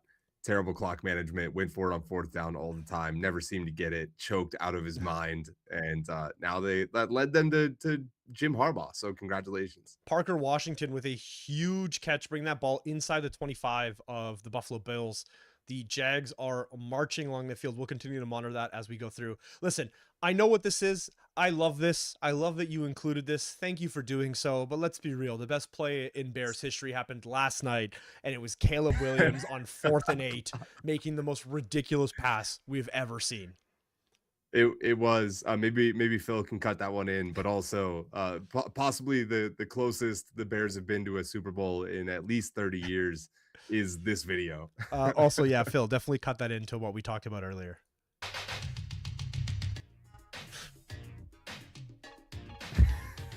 I can't believe that this was a thing. Imagine getting these guys to film this. Like, how in the world did they even convince these players? Waller Payton? I watched some of these videos from like the 70s and 80s. It's just like, an entire decade was a fever dream. Yeah. Like, what are we looking at right now? These are Hall of Fame players doing whatever this is. Travis Etienne trucks Tristan Benford. Holy. That is a little man running over a much bigger man. I kind of like this music in the background as we're talking. This is okay. So Man, I think so go Bill's ahead. definitely got away with a hold on that one Yeah. too. ETN was put in the corner, but you take those if you're the Jag. Little tongue in cheek here, including this is like the best play in Bears history, but I also think it's important to understand how tragic the Bears are. Caleb Williams became the first passer in the history of the Chicago Bears to have 4,000 yards in a season. Now, it had to happen through a playoff game, including the regular season, but it's the first time. The Bears have been around for 100 years. They're not a new team. They're not a team from the 60s like the Colts. They're not a newer team like the Cardinals. They've been around for 100 years, and they just now had a 4,000-yard player. This is ridiculous, and you know what? Up until last night, I would have agreed with you. This is the best thing that's ever happened to the Bears. All right, one more play here from. This is this was two, right? There was one at 7:50 was the Chargers. Yeah, so we again run into the same thing where the Chargers basically have no reasonable playoff history to be excited for. So I just I don't know, man. This play 750 is the Texans, 240 is the Chargers from the same game. Travis Etienne in. He's in. Is that a T-Law touchdown It is. too? There's number 3. Sam, you hit your bet. All right, here is. See, that under is looking scary though. That under is looking scary. This The was a boys good are game. starting to pour it on. All right, so here's the first game. This is the Texans game. The 7:50 was the Texans play, you said. 750 is the Texans. Yep. Okay, so we will watch the end of this play here. And that one taken off the ground by Johnston. Here's the Texans' best play of the playoffs. On second down, Stroud steps up. Oh, yeah. CJ Stroud avoids a couple of sacks. Into Deep's a field goal range linebacker. right before half. Gets to the field. I mean, It's a pretty good pretty one. good. Pretty big Pretty one. good. I think the timing there matters. And then it was 250 or 230, you said. 240. Well, I guess it was neither. Here is the Chargers. one- Okay, Go a second, go Did you back. see the confusion in my face just now when you're showing me the best play in Chargers history in the playoffs, and I'm watching a punt? I don't know what this is. Good punt. It's a good. I don't punt. remember this from last year at all. Yeah, so this actually gets blocked, and somehow manages to hit the ground and bounce and roll like There's 30 no yards way. and become a decent blocked punt. And nothing quite encapsulates the Chargers just being dog shit at football. And watching them somehow turn a blocked punt into a decent play. That is honestly, it's fitting. It's tragic, but it's fitting. We're gonna keep this open as we go through. Sam, you had a fun one. Let's just take. Oh yeah, I guess we're a commercial break here. So you had a list of players big name players that had gone or undertaken a season-ending injury. Walk me through that list. We're going to play a little bit of a game. Retire or rebound, I think is what you called it in the chat, which I love. And I'm going to be saying the word retire a lot over the course of this list. But walk me through it. Yeah. We've got, I think, like 12 different players that had pretty severe injuries. And I think both of us should give our answer for each player. We've got, again, Patrick Mahomes, Micah Parsons, Malik Neighbors, Tucker Kraft, Najee Harris. There's some obvious ones in here, and there's some not so obvious ones. I think also retire doesn't necessarily mean like they should hang it up next year, but I think it should indicate, hey, let's say Nick Bosa or Tyreek Hill. I don't necessarily think that they're going to recover the way that to be the player that they were. Will Tyreek Hill be another $25 million a year NFL wide receiver or not after he comes back from this injury? So starting off, number one, let's start with Micah Parsons, tore his ACL late in the season, now playing with the Green Bay Packers. Retire or recover? Recover, dude. Come on, guy's still young, still well within his prime. Just moved to his team. He was wreaking havoc, and a lot of people had him. I think he was actually still a first-team All-Pro despite the injury. He is a monster, and I think an ACL tear for a guy that young at that position might slow him down at the beginning of next season, but Micah Parsons is not somebody you have to worry about long-term. He will be back. Recover. I'm saying recover for Micah Parsons as well. But Tyreek Hill, knee dislocation, multiple ligament tears, including his ACL, week 4. What do you think? Retire or recover for the Cheetah? Retire, and retire in the absolute truest sense of the word. This is a man who built his entire career off of world-class speed, Olympic level speed. Everything in his knee broke, like full stop. Like his knee exploded. You're not going to be the same guy. You're not going to be that level of explosiveness. You're over 30. You're well on the wrong side of 30. You're coming off of a massive knee injury. You were gone early in the year, so maybe you get back by training camp. I think you might see him be tempted to reunite with Patrick Mahomes for a year after he comes back from his ACL tear. But Tyreek Hill, he was already not the guy that we knew him to be. And after a devastating knee injury, that knee was going in the wrong direction, dude. He is retired, and I don't think he should play football again. I'm inclined to agree with you here. Hard to believe he can get that speed back. But man, could you imagine Tyreek Hill goes back to the Chiefs? They both recover from their knee injuries and then go win the Super Bowl. That would be That was an all epic. ACL story, baby. I'm not a Chiefs fan, but I'll root for that storyline. However, I do think Tyreek should probably retire. Also, Tyreek is crushing the short form content game. If you go on TikTok or Instagram, it's hard to find a video that isn't Tyreek Hill making some kind of fun of the knee injury or something going on in the NFL. Dude is funny and he's really, really good on camera. I think he's going to have a great career after the fact. On that note, though, Patrick Mahomes torn ACL in week 15, a little bit late for an injury that typically has about a year-long recovery. So it's possible he's not even starting next season. He has to come in late. That could mean that the Chiefs miss the playoffs again. Retire or recover for Patrick Mahomes. Recover, but recover right. Take the time. Look, realistically, a year or two down is fine. The Patriots went a lot longer than that between Super Bowl wins. I think take the couple of years to recover, get back onto speed. He tore his meniscus as well, I believe, or his PCL. It was more than just a regular ACL tear, and it looked brutal. This is a guy who's been taking a beating for a year. I have all the faith in the world that Pat Mahomes recovers, but I worry that he's going to try and come back a little bit too early, do the Superman thing that we know him for, get hurt again, and make this a really extended timeline. So recover, but cautiously so. I'm going to say recover as well. I like the way that you framed it. I do not think he's going to do that. I think he's going to come back around week 9, try to save the season and make something happen. Fingers crossed that the knee can hold up through him doing that. But I do think at some point over the next, let's call it 24 months, we will see prime Patrick Mahomes once again.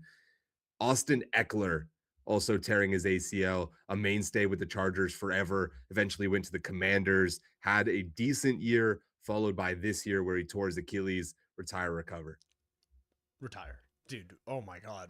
Should have been retired before this even became a question here. He should have retired a while ago. An Achilles tear. Every time I say the word Achilles, mine hurt.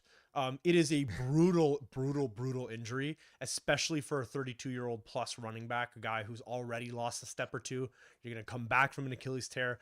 We saw this with Aaron Rodgers. It took him a little while to come back. Most guys don't really look the same for a year or two after the tear anyway. You're going to be almost 35 years old. You already don't look like the guy that you once were. I think Austin Eckler is well overdue. Before the injury, I would have said retire. After this injury, it's please, for your own safety, retire. Josh Allen with a moon ball downfield to put them within scoring range now, the 19-yard line. Crazy Sam, ball. They're going to let this 2-minute warning run out. What's interesting to watch here is a score, assuming they hit the PAT, would give them 27 points. The Jags have 3 timeouts. You're going to figure they're going to burn at least 1 or 2 here now. That would give them an opportunity to kick a field goal with the biggest leg in the league to tie this game and send it to overtime. If you're the Bills, do you go for 2 on the backs of this? Wow.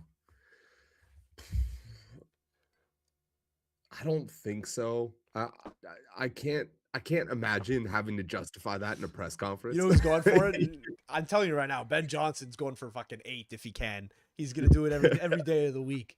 But yeah, definitely should not. That was it'll be interesting to watch the way this play out. Bills obviously need to score, and for the sake of the Jaguars, they need to score quick. So if you're the Jags, you might look for one of those scenarios where you leave a little bit of a wide open hole and trying to get that clock back, that ball back with as much time on the clock as possible. Did I cut you off on the next guy, or were you having? Yeah, I got another one for you. Edge rusher for the 49ers, Nick Bosa, torn ACL. Retire. You Quick. retire and recover. Quick retire. Gone. See ya. Listen, a lot of these guys, there's a common theme here, right? A lot of these guys who are way past their prime, starting to look a little slow. Nick Bosa has dealt with a lot of injuries over the course of his career. He hasn't been Nick Bosa that he was when he was 25, 26 years old. I think when you see an injury like this, when you see a guy who's lost a step or two, when you're looking about a position like end or edge where you need to be quick, where he's won a lot of his pass rush over his decade or so in the NFL through quick spin moves and skill moves, not necessarily power.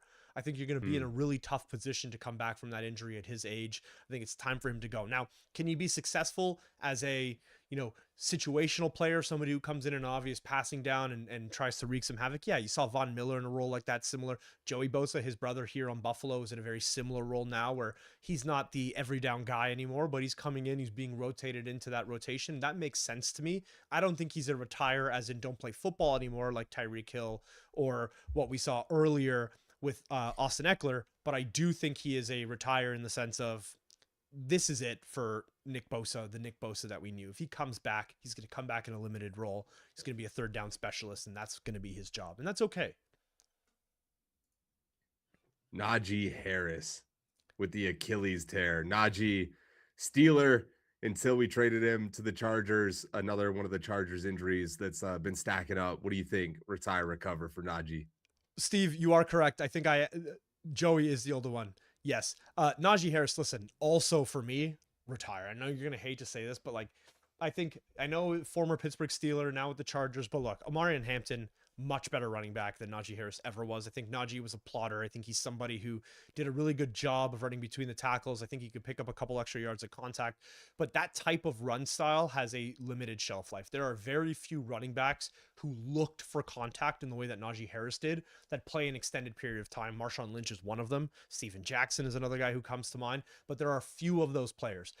There are even few of those players who come back from something like an Achilles tear and have any sort of semblance of who they were. I think you're going to see a guy who's less powerful. He doesn't have great vision. He's not that fast. He's not somebody who's going to beat you outside the tackle. So the question becomes, what is he good for when he can't generate the power that he's been able to do in the past? I think you're going to see Najee Harris stick around the league. He'll probably be a short down and back, maybe a guy who can do a little bit in the pass protection area because he has been pretty good with that in his career. Is Najee Harris going to have another 1,000-yard rushing season? I think the answer on that is a very clear no. Retire. I'm picking retire too. Even whenever he was with the Steelers, I love him. He's a great guy. But at the end of the day, he wasn't good at much. And this isn't going to help. And unfortunately, I don't like the future for him. I got one more for you, and then we're going to lean into the drama here. Kyler Murray. Oh, dude, the fastest retire ever. Kyler Murray, I said this from the day he was drafted, was not an NFL quarterback. I said one of the biggest mistakes that the Cardinals made was moving on from Josh Rosen only 1 year after his drafting. Now, that doesn't mean I think Josh Rosen was going to be a great quarterback. I just think it was too quick. Kyler Murray is one of the guys in the league who can't see over his line. Kyler Murray is somebody who stops playing between the end of September and early October because Call of Duty has released, and he can't play NFL football well because he's playing too much Call of Duty. Kyler Murray is a guy who actively held back the Arizona Cardinals in 2025, and they became a much better team the minute that Jacoby Brissett stepped in. Retire Kyler Murray. Crazy. I'm picking to retire too. His heart was never in football. He was always a baseball player and professional Call of Duty player. I think that Kyler should probably Andrew Luck himself out of the league. That being said, whenever he is playing well, he can play quite well. Jacksonville able to hold him 4th and 1. Looked like Shakir almost fumbled, and that ball is suspiciously far forward. That's a first down if that's the spot. I think that spot is wildly generous. I think so too. This is within the 2-minute warning, and therefore they are going to review every single play, including this one. Trevor Lawrence looking nervous on the sideline. That graphic, he's stuffed, dude. He's not close to that first down mark.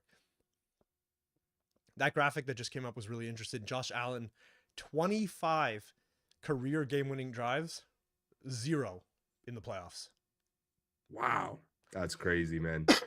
Can't help but think about those Bills versus Chiefs matchups where he was putting up like 45, 48 points, and Patty Mahomes was just too much for him.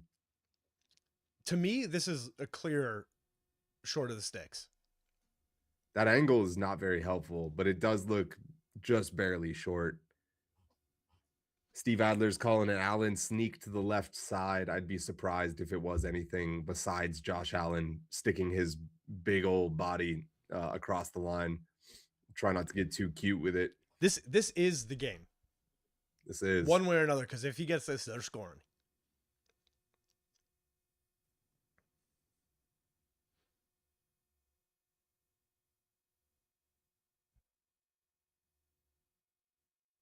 And there it is. He's got it. easy. Oh my God, he's still going. Oh my God, they're gonna pull him into the end zone.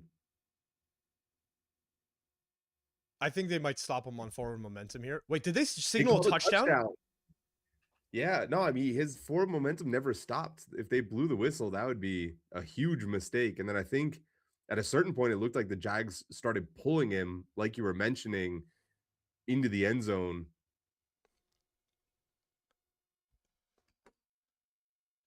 This is the weirdest. Yeah, at this point, they. I mean, at this point, don't even challenge it. You say you're in. Oh no, he is down. That is a nightmare for the Jags. Yeah. You don't want him to get 9 yards and then be right at the edge of the end zone. Yeah, he's got to be down in there. There's no way he's on top of a body.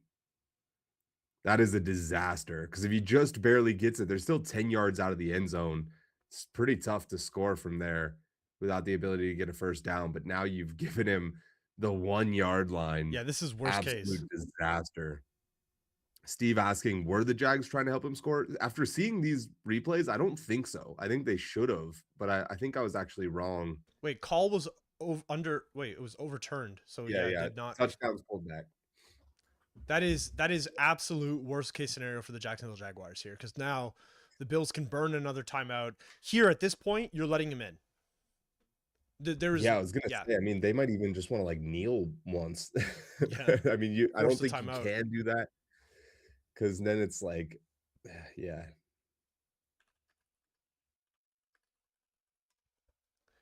First and goal from the 1. Liam Cohen seems to be yelling that he was calling timeout. I'm going to open this for 1 second just so I can hear. Yeah, sure.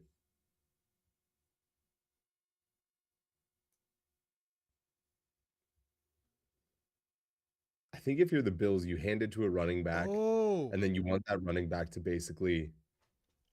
Wow, dude. Okay, so what happens here is because that ball is overturned, it's not a touchdown. It is a by rule 10-second run out. But the Jags have an opportunity to call a timeout to stop that clock. So they actually lose their timeout in that play as well. Wow. Is that worth it for 10 seconds? That seems like a real bad idea.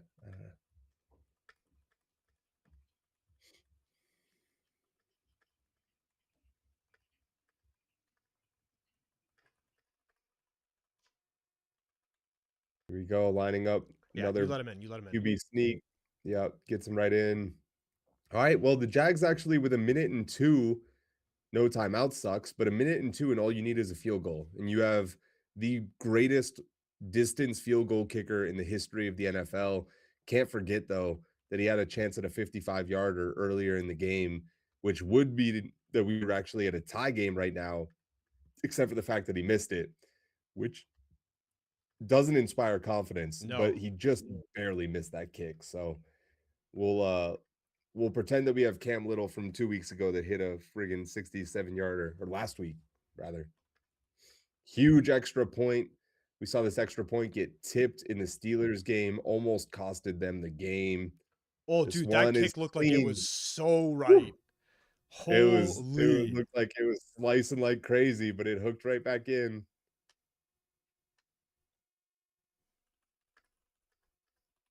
Andy Mack saying no timeouts left, though. Will that make much of a difference? It definitely does make a difference. You don't want to play over the middle of the field, but realistically, I think even if you play the middle of the field, it's about 15 seconds between, the player going down. You could play maybe three plays in the middle of the field, 10, 15 yards each, and all of a sudden you're in Cam Little field goal range. So I'm not super worried about the Jags' ability to get there from a time perspective as much as I am just like, does T-Law, have the stones, This is a defining moment for T-Law here, right? This would silence a lot of haters. I think the big thing is you're looking at Cam Little, right? That range is, let's say he's safe from 60 or has the leg to get there from 60. We've seen him hit 67 and 68 this year.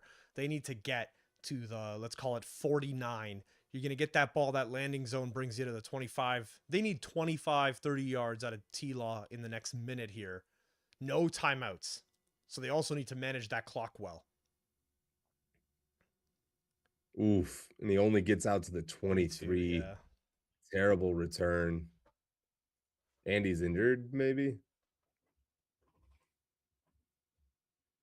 No timeouts will be interesting here. Can Liam Cohen, first year head coach, does he have the ability to call this game the way that it needs to be called for these guys to have a chance to win this?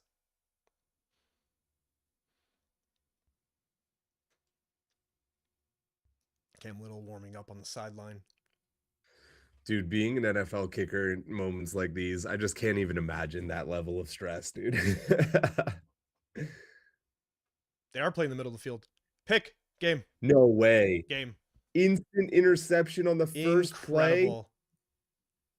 play. Oh, brutal way for the season to end. Wow, dude. The Jags tipped ball. And that's all she wrote. My God. Wow. Wow, wow, wow.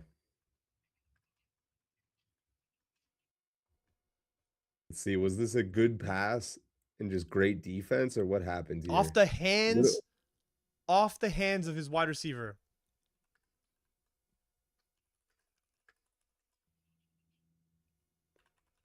Oh, and he watches it go into the hands of the defender. Absolutely brutal.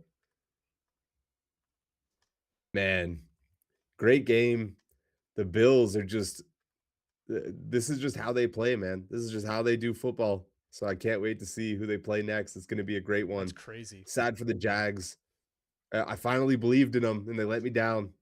As is tradition, the second that you convince yourself, you capitulate. Turns out the opposite is true.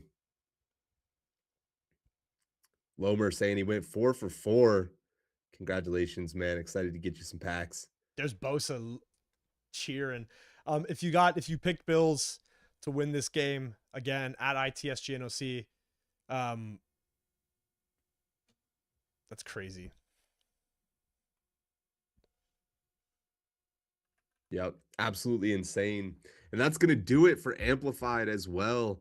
Man, another absolutely huge thank you. Lomer, Steve, Obi, Caleb, Ham, Snakey, Andy, all the homies that have been hanging out with us, chatting, making sure that we have some people to predict with. Really appreciate you guys. It's been a ton of fun. Honestly, this week being a little bit different with only one game on instead of our usual 7 or 8, it was still a really good time. I enjoyed it hanging out with you guys a ton. Hope you guys did too. Dude, Josh Allen, man, what a game. Okay, on that note, a little bit of housekeeping. Sam and I are going to disappear. We're going to go yell at our screens for the next 8 hours or so as we watch the other 2 games this afternoon. You should as well. A couple of really incredible games. Chargers, Patriots on, I believe, the 8 p.m. slot, Sam.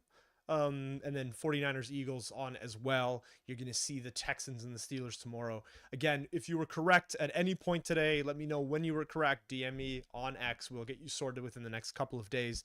Appreciate you guys tuning in. Thank you for making the pilot 7 episodes of Amplified so much fun.